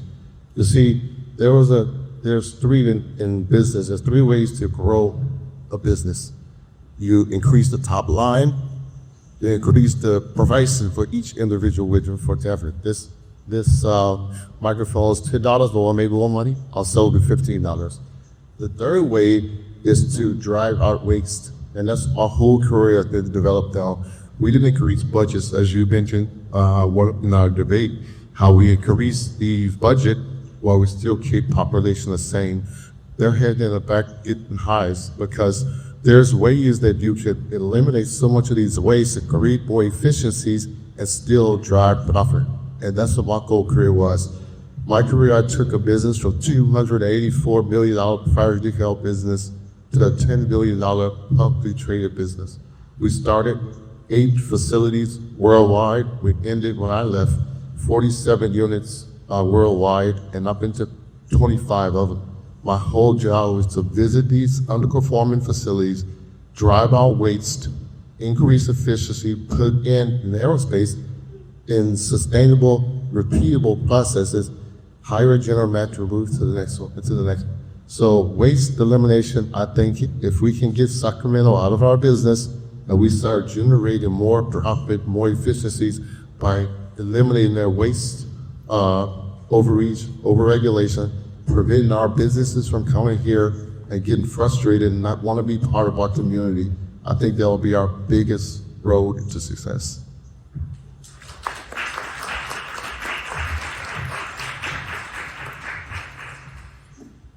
Yeah, the list is pretty long, but you're asking to pick one. I'm going to say our city plan, limiting what we can do in the planning department. How do we want our city to be? How do we want it to look? What is the culture? So when you're forcing a culture down someone's road, we want a mass apartment complex here, and you have unscrupulous investors who really don't care how they affect your parking, noise, traffic. It doesn't matter to them. Unfortunately, that almighty dollar dictates in a lot of situations, and a lot of money's been spent in Sacramento to sway the concept. But I would say if we could get Sacramento out of anything, I would say it's allowing our planning committees and departments and planning boards to have the luxury of choice instead of saying, you're going to have this. We have to comply. That land has to be used for this. Taking away, example, our malls, I think is the latest attack. If you have an unused mall, that's now going to change the zone. I don't know if that's gone through yet, but if that does, and we start losing our industrial space, we start losing the economic development and the money we need to fund the city and all the change of this kind. So I would say that is probably the one that affects most of the things. It's not just about traffic or noise or population. It's just about how do we control what we want to be.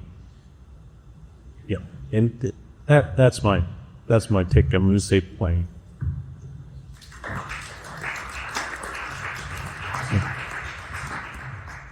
What is your stance on rent control? I don't know if rent control works. I think it was in Argentina. They tried it and they failed miserably. And then when they got a free market in there, then it became affordable. So it depends which cycle you're looking at. If you're looking at the cycle of, hey, we're going to say you're limited to this, I don't know that it works. Look at the people that left Palisades and they were looking for apartments, all Benergy houses, and it was like $15,000 a month to rent a simple house in Thousand Oaks. It's nonsense. So yeah, that's gouging, and maybe those people should be prosecuted, but there's also something to say for the ability to say, I own this property, and I should be able to say what I want to charge for. And with property taxes constantly growing. So for example, Anthony passes on his house to his kids. Jaden picked the big one. So he doesn't inherit that tax rate anymore. Sacramento took that away from us. They're taking our legacy wealth, what we want to give to our kids. So what happens? JD's got to rent it out. What's he going to rent it for? Well, it used to be this because his dad owed it. Now all of a sudden it went up exponentially. If you look at the mall in Westlake, half those restaurants left because the family sold a commercial property and everything got jumped in price. Prop 13 when they sold. These things will affect our city in tremendous ways. But we have to plan for it. Owners have to be able to adjust for it, and then it's going to come out in the rents, I think, to homeowners. But the only true way to significantly make things affordable, better paid jobs, futures, careers. And you can't do anything in a barista's wage, but it seems like that's what we love doing here, or Del Compass, take a pick. But we just need careers, 6 figures, so that's the goal.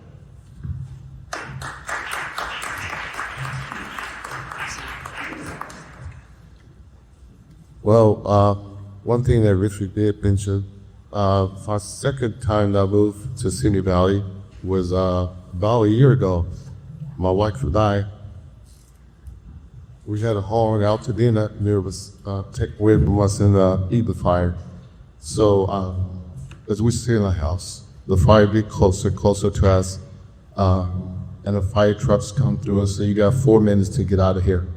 All we were able to take was passports, birth certificates, things that's important.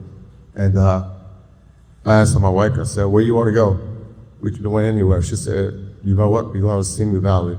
I said, why Simi Valley? She says, because when things get bad, go on. So Simi Valley has always been our home, even though we live it out to them. So I understand the rent control. We came here after living in our home and have to deal with rentals. And seeing how the price went up more and more and more, it was really affecting us. We were fortunate enough that we were able to have our insurance to pay for a lot of it, and we didn't have to deal with a lot of different things. But I think rent control has a place, but also, as Richard mentioned, it's important that we bring in high-wage jobs that are careers, not a job. But it's a big difference. We want people to be able to have generational wealth. We don't want people to have to say, I'm happy that I have 2 jobs, one in Starbucks, one in Del Taco, We need careers where we have pension plans, we have retirements, we have wealth that we could transfer to our kids. So that's a must outs.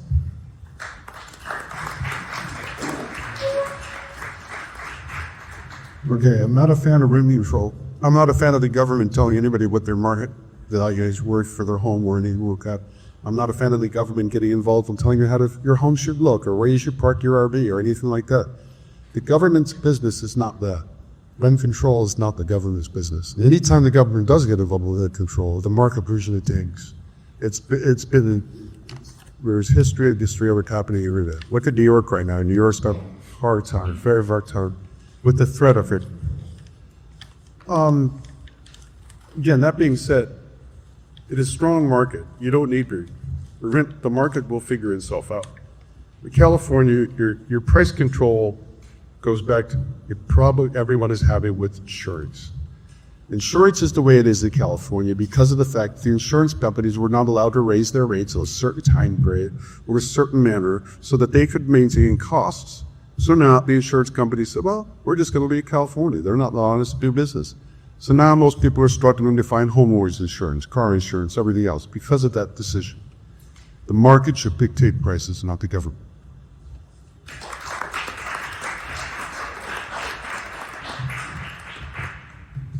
Mike. Okay, what one policy change would you prioritize to improve everyday life for the residents here? Everyday life. Well, I don't know if it's a change actually, but my biggest priority would be the economic development. So we have to get more businesses and we have to grow our tax base. We have to produce more sales tax, not raise our sales tax, but produce more sales tax. You spoke earlier during the Kennedy debate about how the Simi Valley hasn't grown very much population, but our budget has. The reason that's happened mostly is because of housing turnover, like somebody alluded to earlier. When you sell your house that you bought in 1984 or 1990 like I did, and you paid $150,000 for it, well, you're getting a property tax at $150,000, not much over that. And that's Prop 13, and that's why we love Prop 13, because once you buy your house, you're getting your taxes at 1% of that value of the house. That's the way it should be. When the house sells, now you get the $150,000 house, some in front of astronomically $800,000 dead. The property tax groups, mentals, so the city is a benefit of that because we get 1% of that property tax. Sales tax was also one of the things that our city got a benefit from. The state decided to say, we're going to tax internet sales because prior to, I think, 7 years ago, if you bought something on the internet, you didn't pay sales tax. Now you pay sales tax, it goes to a state pool, and that money is distributed to the cities by population. So we had a boost in sales tax because of that. And that's how our budget is grummered because of that. We haven't raised any taxes. Our city does not have a special sales tax. Our city is the state rate. We're trying to keep it that way. I plan to make sure that it stays that way. And I think that would benefit the Simi Valley more than anything else. Because if you look around this state today, during this election cycle, I think there's 25 cities that have got a sales tax measure on the ballot. Some cities are going an early ballot just to get ahead of their county's sales tax increase. That's LA for you. LA wants to raise their sales tax by 0.5%. So there's cities in LA right now trying to get a 1% sales tax increase on a May ballot instead of June. That's, I think, took a citizens boost.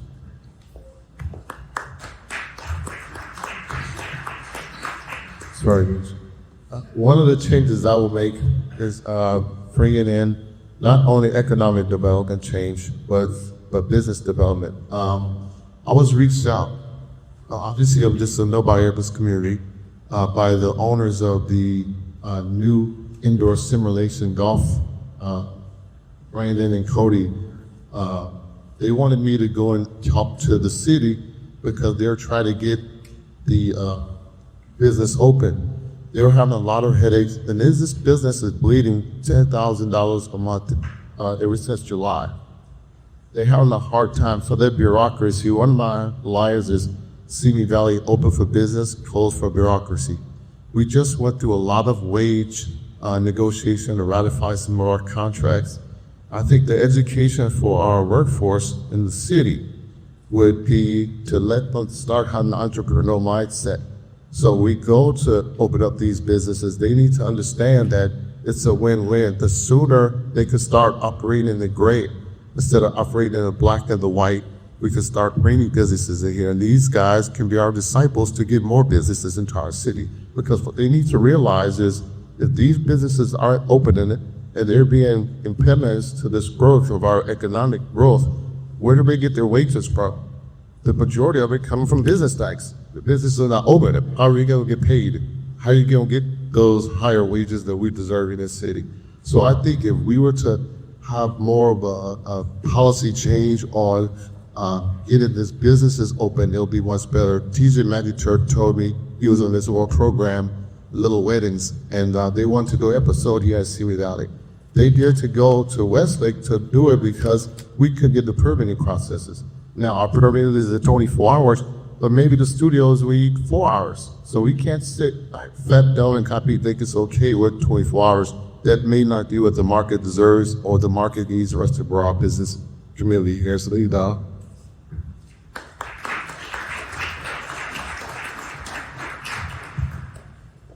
Bill would probably like him to say a more happy face. Bill Gustables, is that what you like, Bill?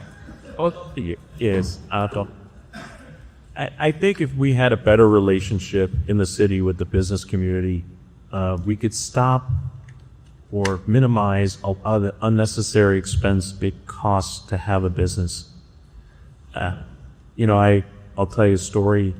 First, it kind of wants to remain anonymous because the permit's still not approved. But if you have a parking lot and you're parking containers on it, and now you switch it to cars, how long do you think it should take the city to be able to say, yeah, we'll scratch this out, we'll say storage containers, and we'll put it in cars?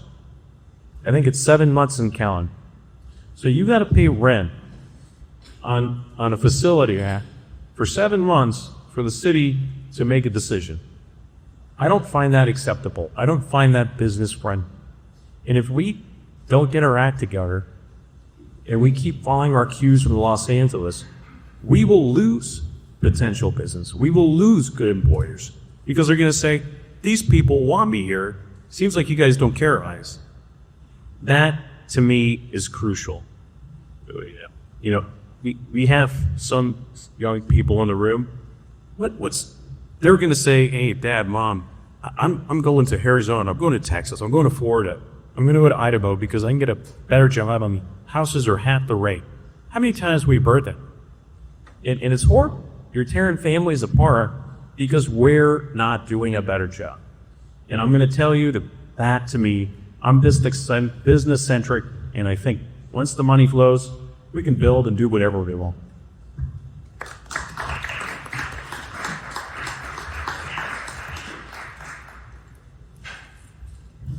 You've already addressed a lot of issues about youth. This one's regarding infrastructure. I'm not really sure I have a right to read this correctly, but I think the citizen wants to know, do you feel there's infrastructures that we should be building to attract youth or make it more appealing for youth to be in this city? 100%. I'd love to see an area that we could have, and here's the problem, the space. But I think if we had multiple soccer fields to have tournaments, that would put people in our restaurants, that would put people in our hotels, hosting these local tournaments. There's big money in it, and a lot of communities have done extremely well with that concept. It would be great to be able to do that. I think that we need to do more in sports or activities. Maybe it's a park and rec thing, maybe it's a school district thing. That part I'm not an expert on, but I think that if we had more sports for kids that are not, I've been playing baseball since I've been 2, and I can hit like the pros. They're going to dominate. They're going to take up every athletic program in a high school. But what about the kids that aren't that good? Intramural sports maybe, something to that effect. We need to keep them occupied, busy, and growing in a positive way. Even taking kids on a tour of some of the industry that's around here. Explaining to them, hey, we're going to have this field. You'd think we would have plenty of those, but for some reason, when I talk to kids, it had a career day at my son's school that goes to the St. Rosamena, and these kids had no idea what we had in this community. And I'm like, guys, don't talk too much. So we need to do, and I talked a little bit about branding, explaining opportunities, what we have here, but I think sports is one thing, but I also think acumen on future goals or careers should be part of it too. And I really love to have, and this is a school district, I'd love to have Simi Valley represented. There's an international science festival or fair that they send all these high school kids there. The United States had 17 kids. China had 120. We should be able with 17.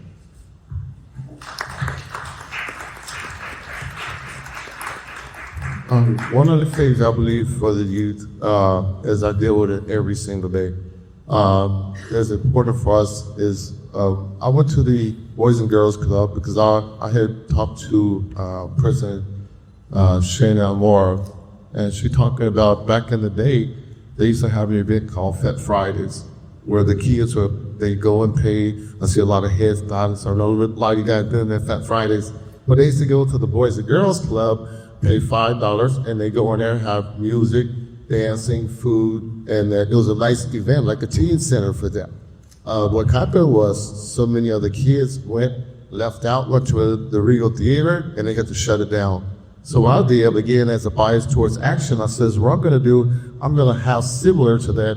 So on December 19th, I went to the Park and Rec Center, and with Shauna Wright, we secured that venue for that night, and all the kids that was part of our teams taking action, we made a free dance for them. They all came in, they danced.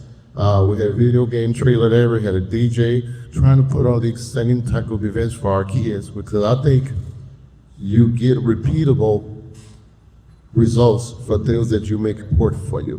And unless you make the most important thing, it's not gonna work. So if we don't make our kids, you can talk all you want to them, but if you don't show them with action that they matter and they belong and they should be part of this community and a positive part of this community, you're gonna start having them say, I'm going up and doing red kinds of things and I'm gonna do whatever I need to do. They want direction. These kids want direction. I see it every single day that they want direction. I think if we start having more teen center, more events, have a location that we can partner with, either the parks or the schools, and have something positive for the kids to do, we will reap the rewards. But if we don't plant that seed today, we're gonna be worried about trying to support them in a court system later. All right, city owns a large vacant lot out of the west end of town by our waste treatment plant, about 20 acres. Adjacent to that 20 acres is about 400 acres of open land. The plan, first thought out by myself and Mir Towns a couple years ago, was to have that sports complex out there. We want to have baseball fields, we want to have lacrosse field, we want to have soccer field, we want to have softball field, all at one location with parking for that location so that we can host those three venues of sports. That plan is still in the works. We're still working on it. It just takes time because you got to get everybody to dot the I's and cross the T's. This mall, right now, its current owners they are working with us. We have a plan for this mall. We want to build a very interesting center in this mall that will bring a lot of money in the Cedar Valley and also provide a place for the youth to go and enjoy sports, enjoy camaraderie, and we don't have a place for them to go hang out, have a good time, safely. We're always looking for that kind of stuff here in the city. It's just a matter of getting the land and getting the money. It's always going to come down to, I hear this quote, they throw out this entire election cycle. It's always about the money, because we just got to put the money to do it. That's a couple different ways we could do that. As I said, those plans are in the works. You can't really talk about it too much in public because there's a lot of people that don't want to be known. There's a lot of people that don't want anything done. And again, until the I's are dotted or the T's are crossed, you can't make any for announcements. It's really irritating. Because I'd love to get people excited about this. What will just be.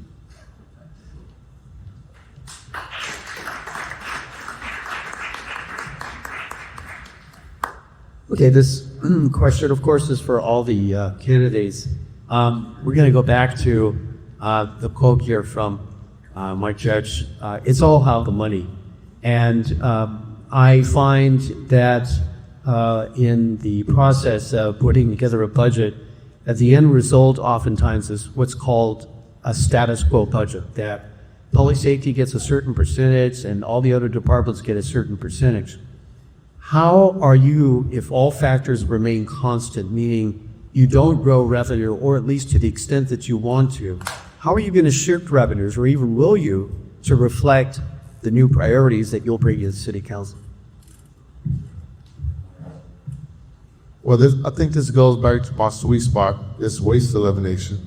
If you think about it, our city police and safety accounts for more than 50% of our budget, right? We're not gonna cut police funding. We're not gonna be for other police and those type of things. But what we can do is look at doing things smarter.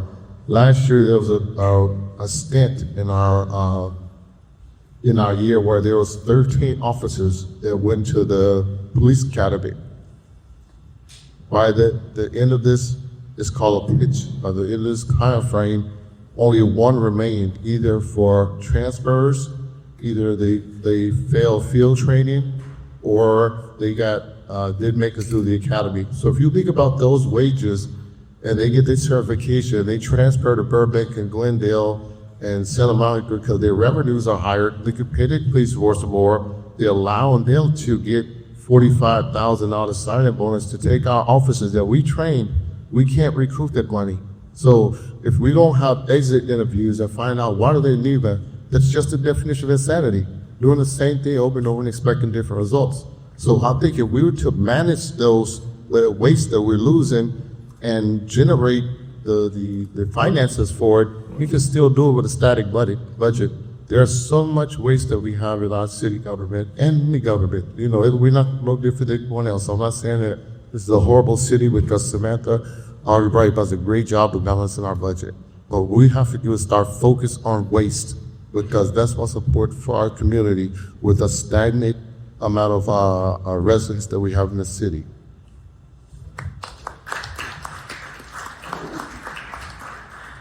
Yeah, one of the easiest ways to look at fixing your budget or trying to move stuff around, because our budget cycle comes up and the city council is we'd be our subject to our budget discussion at least 5 years before it actually gets to public.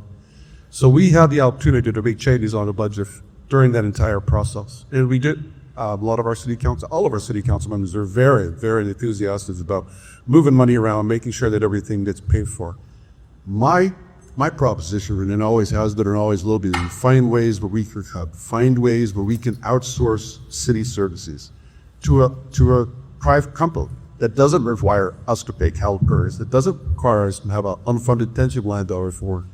That is the way we will help our city move forward, is by outsourcing facilities that we do not essentially have to run in as a city. One of the only things we actually have to run as a city is the police department. We contract our fire department out. We don't own our fire department. We contract with the family. We contract our city attorney service because it's cheaper than having it in-house. Not a whole lot, but it's a little cheaper. That's what I'm looking for in our next budget cycle, is finding ways we can outsource. And that's why I'm going to ask all of you, just like was asked of you earlier. Don't care if you vote for me. I really don't. I really love your vote. I really want to be your mayor. But I need a council that is business friendly, business savvy, people that understand that you don't have to pay somebody a CalPERS pension and a city salary to look at plans for a house. That can be outsourced to a company that does that all the time. We don't have to pay somebody the pension and everything else to, come out and inspect your construction set. We could pay a company to do that at a lot lower rate than what we pay government employees. That's where the city has to save its money, by outsourcing those kind of services and cutting the fat for theirs.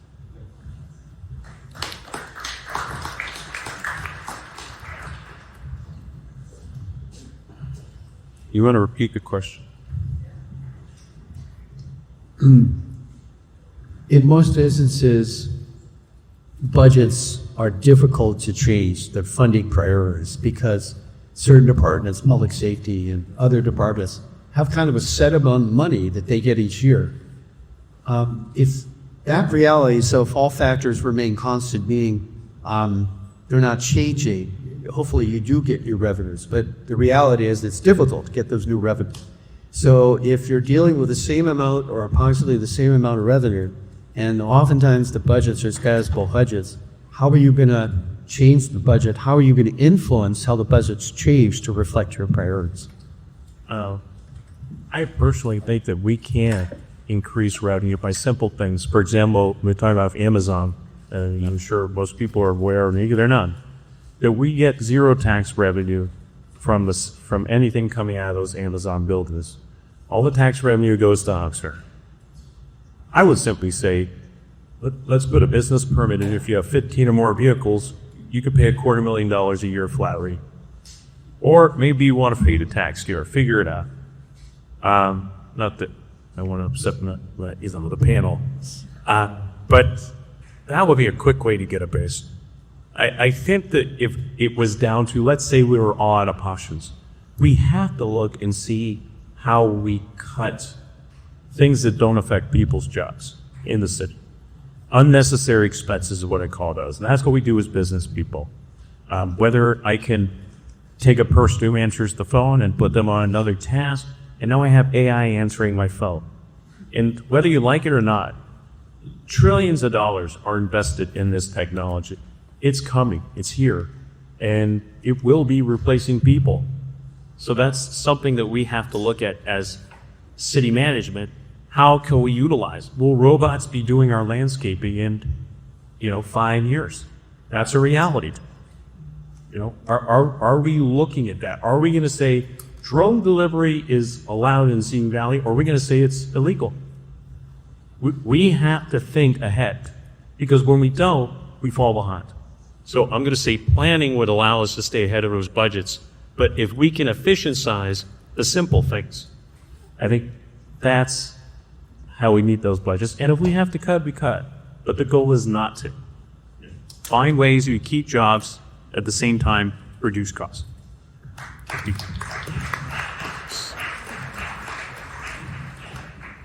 This is more a proactive question.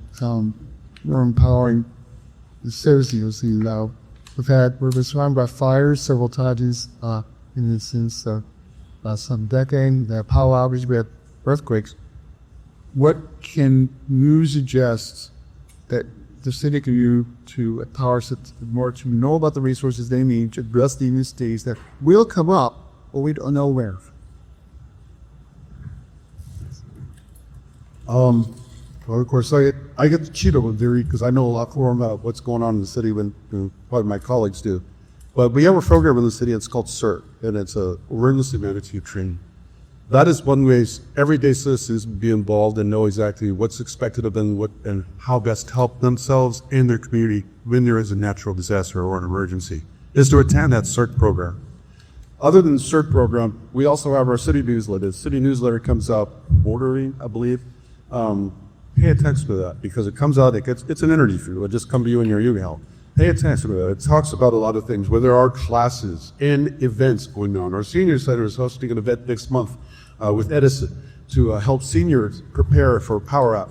Basically showing them how to get the free battery backups, how to get, their doctor's notes to say if they have a CPAP machine or oxygen generator at home, that they get on a special list of Edison so that their power, if cut, could be the last one to be cut. Or if it does get cut, Edison has grants and loans and free things like battery backups, things like that could power the medical equipment in case of an emergency. So pay attention to those city newsletters. Join our CERT program, get trained. That helps you and your neighbors. That's the easiest way I tell people to be prepared for the disaster. As a police officer, former police officer, I always tell everybody, have 72 hours of food, water, and batteries in your house all the time, and make sure you rotate the food and water. Because that is 72 hours is usually about length of time it takes us after a major disaster gets stuff up and running to a point where everybody's not in danger anymore. After the 94 earthquake, I think that was about the longest time we had to go down. I think it was almost a week and a half before Simi Valley had their water safe and able to be used again. LA was a lot longer, but LA is a lot bigger, so it's a longer trial as well. But that's what I would recommend everybody do is watch our city newsletter. We get involved. Join that CERT.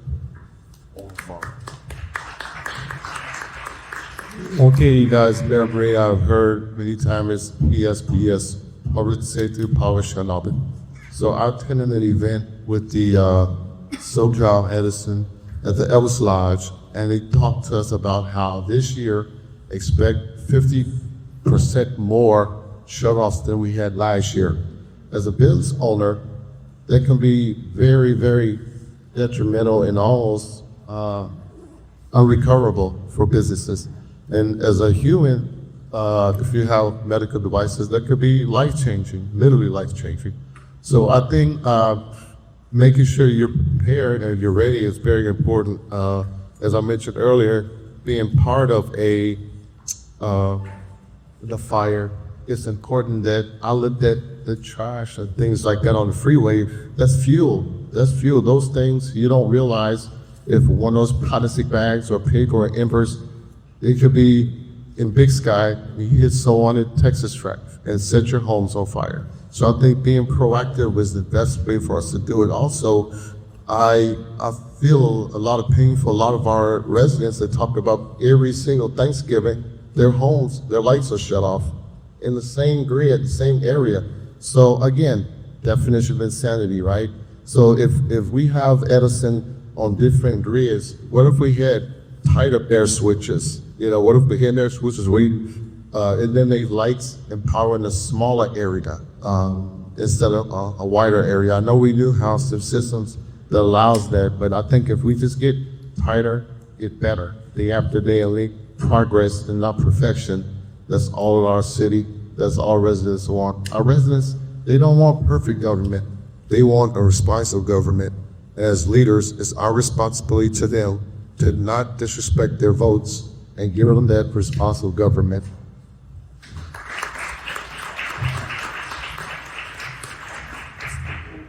I'm going to say vote better. Sounds funny, but we have a very political county fire department. We have this horrible fire here, affected many people in Ventura County, and then the response is, let's shorten the fire break area so we can not encroach on wildlife. Well, I'm going to let you in on a secret. When there's a wildfire, that wildlife is called barbecues. The reality is they mostly don't survive where they're so badly injured, they're dead. So if we had a larger fire break, which we should have, which insurance companies wanted, we would be protected better. It's the one thing that I'm not into with politics is safety, protection, prevention. I'm in the fire life safety business. I talk with firemen almost on a regular basis, whether it's planning, development. You really need to have an understanding of how a fire works, how quickly it goes, and know that it takes everything that's in my industry. Say the burglar takes a little, but a fire takes it all. You know, sadly, some people know that term more than others. But we have to have larger fire breaks. We have to have better planning.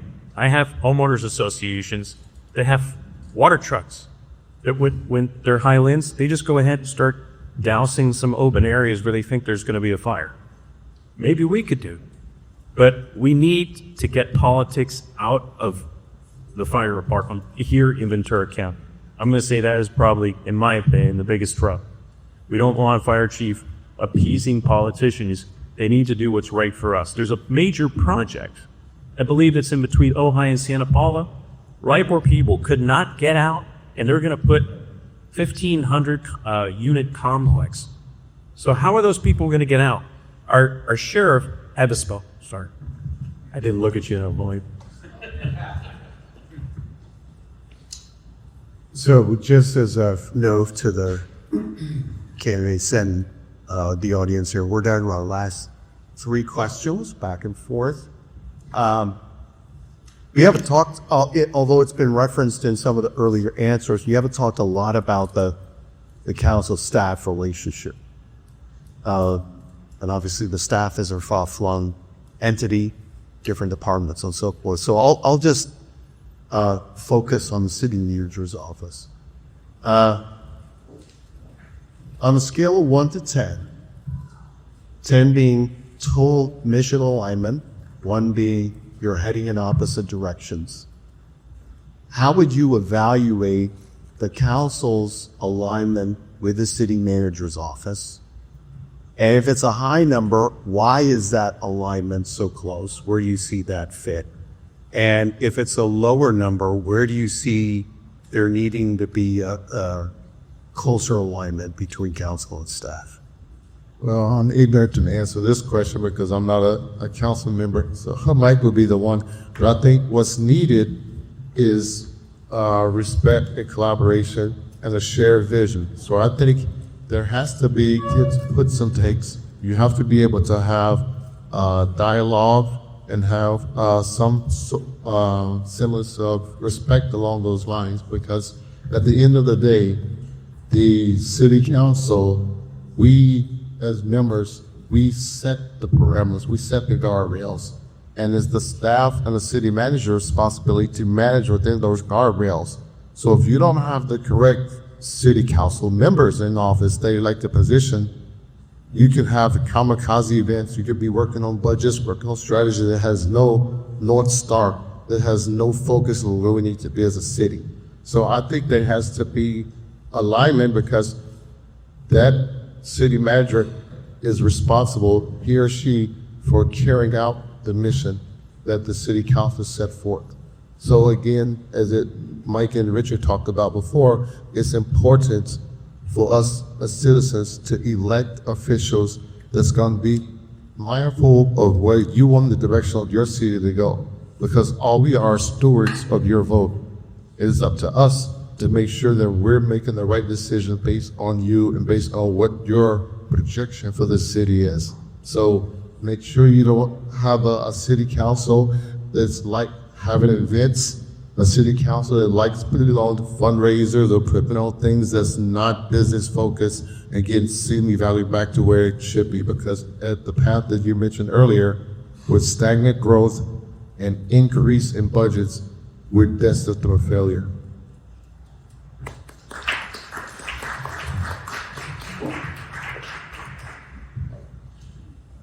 I too can't speak for the current relationship because I think a lot of that's behind closed doors, but I can tell you what it would be if I were to be elected. I believe in metrics. Every good business operates on metrics. Where do we need to be? Where are we? And are we there? Or how can we get there? Every time we give a raise in the city, the question is, do we ask metrics? Do we say, hey, we're here, we need to be over here, we'll get you this raise, but how do we get there? And I think that's part of changing a culture. I think it's part of, hey, this is where we need to be. We're falling short. How do we catch up, guys? And that's recruiting wise. I know that the city council is limited on its interaction with the staff. It would simply be the city manager, the city attorney. But that has to be accepted by the city manager. I have no reason to think that our city manager wouldn't be that way. But I don't know. But if that is not happening, if those metrics are not being passed along to those departments, I think it's time to evaluate a city manager. Now, if they're performing, great. You know, guess what? We're starting to get revenue in here. Let's get those raises for those engineers that want, you know. Now, it might not be the raise they want. You know, but again, another metric. How long does it take to look at a set of plans and approve them? You know, can we get that down? And I don't think we ask enough or direct enough, or you steal this term, coach enough, people into success. And that's just my outside of game. That's the answer.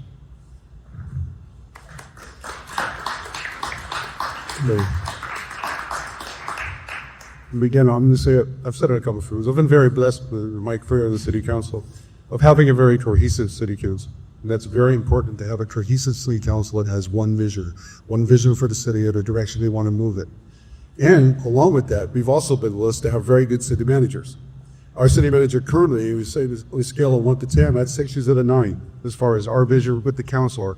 In fact, this was the first city manager that ever put together a councilors forum where we actually all got together and set a criteria for where we want the city to go. What is our importance? What is our levels of importance? And economic development is right there on top. There's those words in it. It's going to be very important in this election site. But yes, your staff, city council relationship is tentative of the fact that you deal with your city manager and your city attorney all tough. Other staff members, like the chief of police, you deal with that sometimes. But again, if the chief does something you don't like, you can adore directly to as a council member and say, I didn't like that, it needs to get better. Or like when we have incidents in town that draw the news, we tell the truth, get on this. Individually we'll do that. We also tell the city manager to make sure the chief stays on this, gets this solved, gets this investigation going. We do those kind of things, and it's very important. We have a great relationship, in my opinion, with our city staff. Yes, it's tentative sometimes when you have the yearlies and their raises and their contract negotiations. It gets a little wonky sometimes, but again, we live within our means, and our employees understand that. Even though they did get raises, and like somebody said earlier, might not have been the raise they wanted, but they still got a raise. And like I said, I'm very proud to say we've never had to cut pay or benefits in this city because we are fiscally responsible. We manage it very.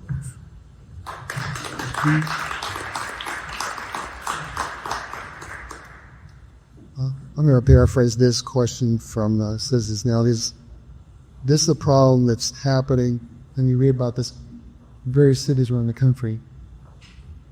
If human trafficking of various kinds is happening in the Simi Valley, how is the city council involved to try and make sure that it's located and addressed?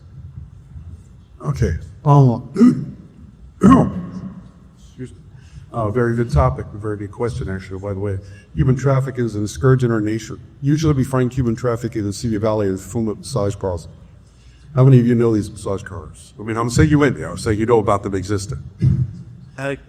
They do exist, and we keep tabs on them very closely. And the way the city council combats the human trafficking problem is by making sure our police department has a clear vision that you're going to go in and enforce the law equally and respectfully, and you're going to enforce the law. Period. We catch these places open with the prostitution going on inside of them, we shut them down. No questions asked. That is where you get most of your human trafficking in the city of Simi Valley. Now, and of course, any other heinous kind of thing pops up, our police department is very well equipped, along with our sheriff's department, to investigate and take care of it in a timely manner. Nothing gets swept under the rug and nothing gets ignored. All investigations, we want fully investigated equally and by the letter of law.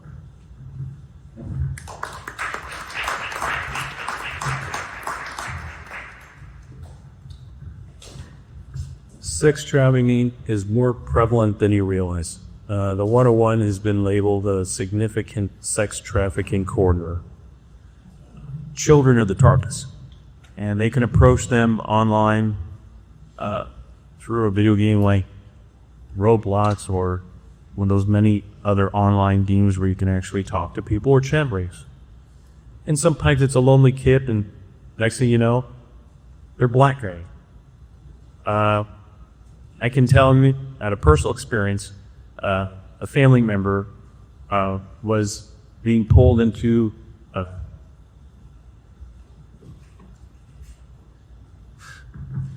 sex trafficking here. Slaughter. But they did this so her. We had to protect her because the gangs that were doing it were looking for her because she testified against them. So she stayed at our house. I see this. That village of kid through my sore spot. But we have to do more. And it's not just, illegal aliens getting sex trafficked. It's our kids. And I'm telling you, it's not a lie. I met a lady by the name of Dr. Roosevelt. She gets pushed around by the FBI wherever there's a Super Bowl because that's where there's sex trafficking these kids. When we have the Olympics here, it's going to happen again. And we have to be aware. You have to watch your kids. I'm sorry. Our GTC is very concerned for all of us. What Richard didn't mention, he just went to at St. Rosalina an event last week where there was a young lady being sex trafficked through North Korea. She was able to escape through China, and she came and told the story to his family and many other families here at St. Rosalina. What Mike says is important that we are going to investigate, and we're going to make sure that we prosecute any of these issues. One other thing that Richard mentioned is a coach. As a coach, I make sure I have touch points with our young adults and our young babies. And a lot of times I'll coach them on X's and O's in football or baseball or things like this. I coach them on their mental or physical, what are they doing, how they feel. Because as a coach, I take that label, I love my kids to death, but I take that label higher and higher meaning than a father, a husband, and a son, because as a coach, what that tells me is that a parent sees something in me that says, I want you, for my most important asset in this world, to pour some of you into them. That is something I would never ever take for granted. Because when they come and talk to me and tell me, I want my kids to have a part of you and be like you, that means a lot to me. Because at the end of the day, none of us get buried with Brinks trucks. None of us can die with money in our pocket. But what's important to me is that when I'm dead, my legacy is one kid tells their grandkids, I'm the man or the woman I am because Anthony Thompson believed in me and he put this into me. That's what my legacy will be.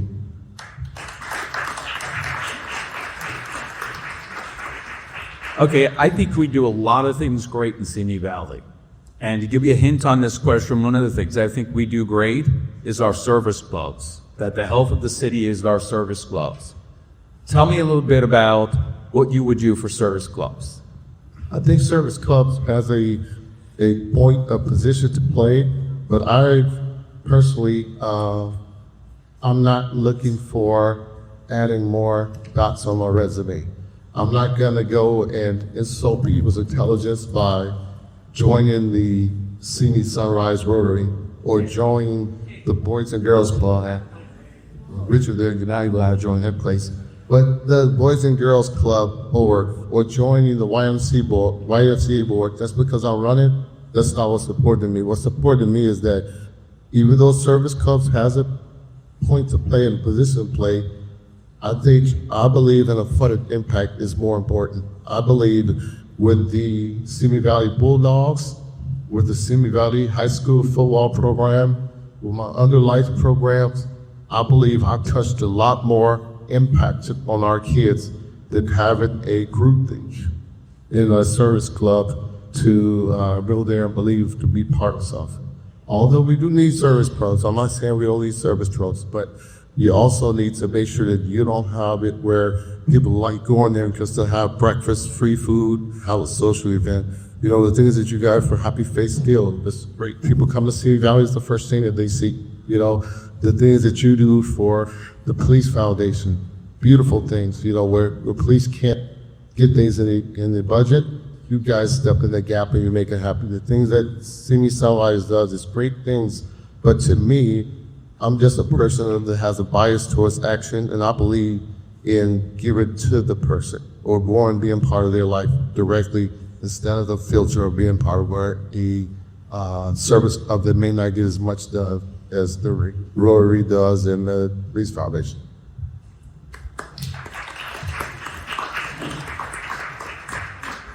Service clubs are the lifeblood of our city. The Rotary Club, the Kiwanis Club, the O's Lodge, the Police Foundation, the Moose Lodge, they all do great things for our city, and I want to make sure that they're always recognized for it. Without those clubs, you wouldn't have your events, your Happy Face Music Festival, your Cajun Festival, your Roundup. Those are all put out by these services. Those are the kind of things they do for our city. And it raises money for them, and they give that money back to our community. So it's a very important thing, service clubs are. One of the major benefits, many people don't know this, and I'll let you guys know so you all know. When you drive into our town, you see that big monument that says Simi Valley and it's got the flags flying. That was built by a Rotary. The other day, our other monument, which is on Box Canyon, it's a little brick structure, was probably built back in the 50s. Occasionally it gets hit by a car. A Rotary member called me up and said, hey, the monument got hit by a car. I said, fine, I'll get the city on it, we'll get it fixed. He goes, no, I'm just asking if you want us to fix it. I said, well, if you want to fix it, sure. 2 days later, the monument was fixed. Didn't cost the city a dime. Those are the kind of things your service club do. And I would do everything in my power as city councilman and as mayor to support those service clubs and to make sure they're recognized by us.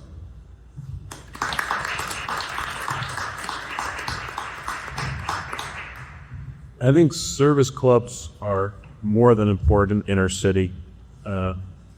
You can have 31 flavors of service clubs. I could give you a list of ones I belong to. But the essential part is the ability to get back. Not everybody's daddy war boss over here, but sometimes we got to come together, create a budget to make a change. But sometimes it's simple ideas. It could be as simple as a veteran returning home and he doesn't have a ramp to go up to his front door, and we'll go build it. It could be a matter of hosting some unhoused, is that the new term, Bill?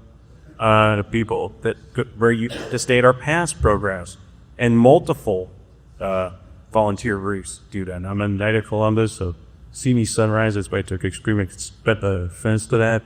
I was a member of the Thousand Oaks Rotary before that. One of the ones I really enjoy is the Simi Valley Police Explorers program. That's showing the youth of how policing works. Is it a potential career, but more importantly, the respect for our law enforcement, which I think we seriously lack. But, and there's ours. But the point is, I think volunteerism is how we get things done. I hate to say bureaucracy is helpful, government has all the solutions. I think volunteers are quicker to action. I think there are special forces for goodwill. And we need to build them up, and we need to applaud those people who dedicate themselves and their time and their money and their effort on those things. And, if I ever get a payday like this guy, I might be able to do those 300 backpacks a year by myself, that he does. But I think it's important to recognize them, acknowledge them, and if you can, support them on any of their events.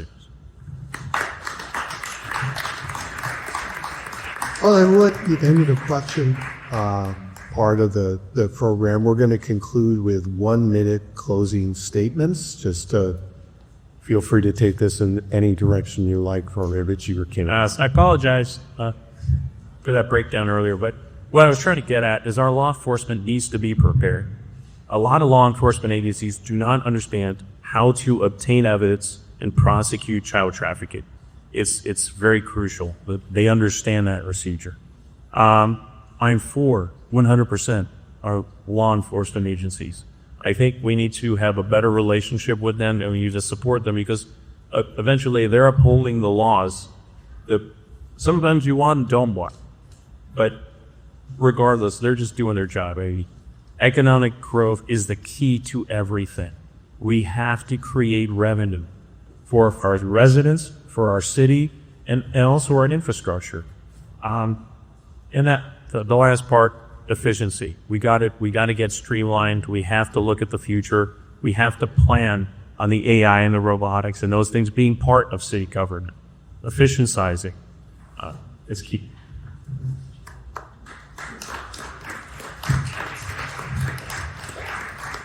Okay, I'd just like to say, first of all, thank you guys for being here. You could do many, many things with your Saturday morning, and we really appreciate you guys being here and the ones that's watching us as well. I'm so honored to be here. Todd mentioned earlier, it takes a lot of sacrifice, and I want to acknowledge my beautiful wife that we don't give you this. I love this community. I love this city. A lot of people ask the gatekeepers that's here, why is Anthony doing this? He's not next in line. No, I'm not next in line. I'm the best in line. And I'm the best in line to move this city forward. I'm the best in line to make sure that we can drive efficiency in this community. I'm the best in line that's done it. I've balanced and created $400 million a year budgets, which is larger than our city budget. I've saved jobs. I've built economics. I've changed cities all over this country with the decisions I make. And we're going to change this city as well.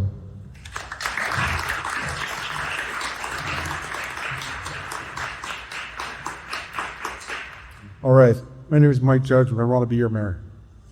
That's my ask. I hope you've seen enough today to help move that decision along, but I'll do one of these every time I'm at this. If I can't get out in front of people enough, from my opinion.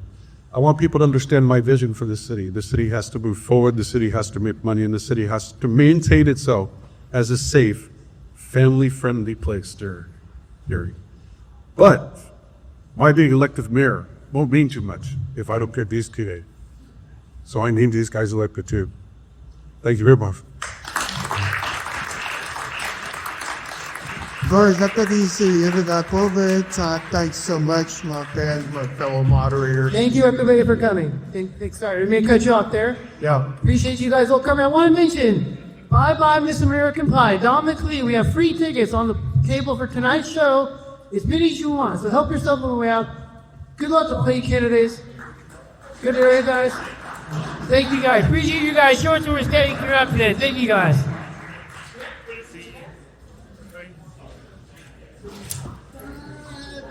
Miss America.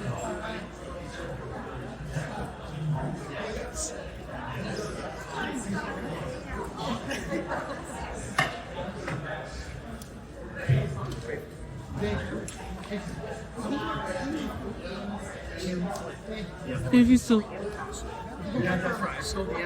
Sim, isso. We have some reality. Very ready pop. Pressure you pay the sort of thing. Just so I slide like that. So, up aboard. That's your kind of all up there. He was ADs that. Andy, here is really.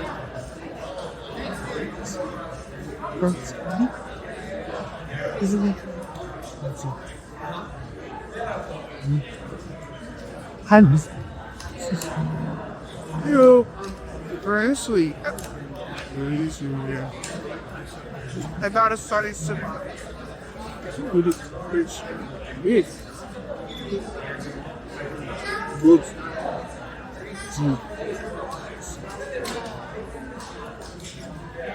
Yep. Oh, nice. Also, very lots of reasons.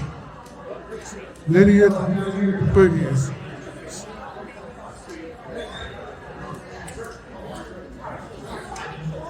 In.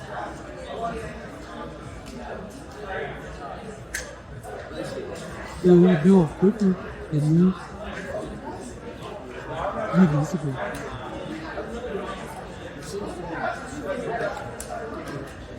"50 and Better" at California Lutheran University is a lifelong learning program designed for individuals aged 50 and up who are seeking university-level intellectual stimulation without the pressure of tests or grades, and for the sake of learning and social engagement. 50 and Better's winter lectures continue throughout February, including a special lecture examining the motivation driving U.S. foreign policy, the effects of climate change on this struggle, and a look at if the Arctic is part of the spheres of influence as outlined in Project 2025. Their 4-week courses on various topics take place in March. All lectures and courses can be attended on Zoom, and over half can be attended at CalU's campus in Thousand Oaks. Various in-person activity classes take place this spring as well, including gentle yoga, chair yoga, tai chi, watercolor, and brand new Zumba Gold. Virtual chair yoga is offered as well. Visit their website at callutheran.edu/fab for more details. 99.1 The Ranch is a non-profit community country music radio station based in Simi Valley.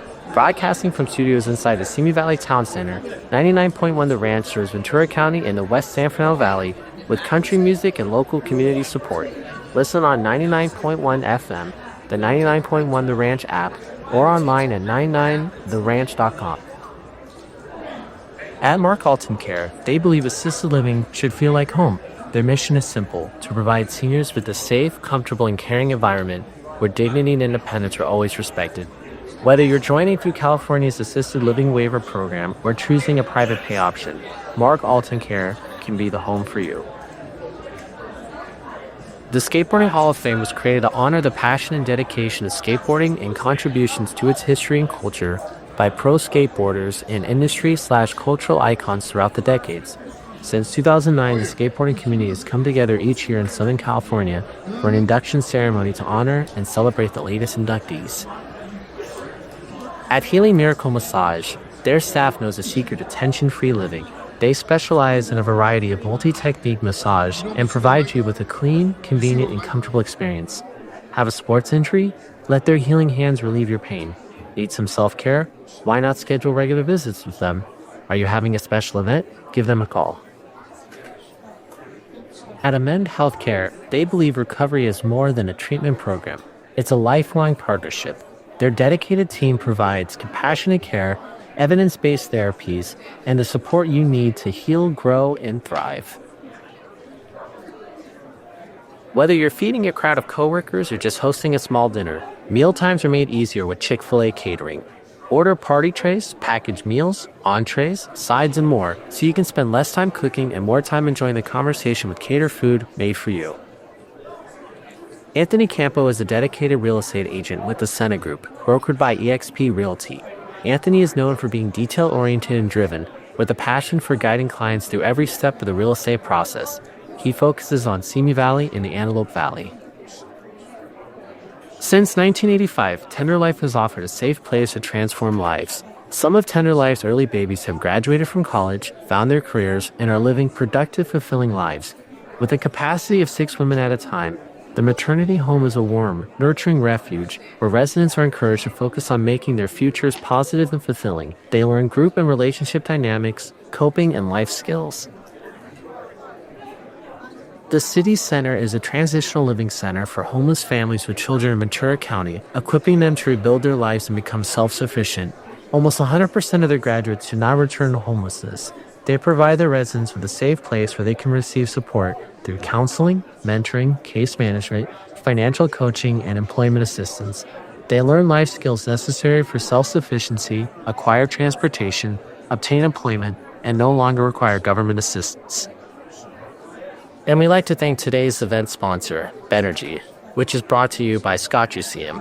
Scott Simi is a local business owner and community advocate who has lived in Simi Valley for 10 years. He has more than 25 years of experience in the tax resolution industry and is the founder of the Tax Defense Group. Scott and his wife have been married for 25 years. Following the loss of their daughter Hannah Rose more than 20 years ago, Scott became deeply committed to prevention and awareness efforts surrounding shaken baby syndrome. His work has taken him across the United States, collaborating with law enforcement agencies, all branches of the U.S. military, and child protective services. Scott has also worked inside multiple Supermax prison facilities and currently trains with the CAL FIRE Law Enforcement Division in Lone, California, helping educate senior leadership from counties throughout the state. Strengthening the relationship between first responders and the families they serve has become one of Scott's lifelong missions. Scott is proud to sponsor today's forum in support of civic engagement, public safety, and a strong Simi Valley community, Benergy.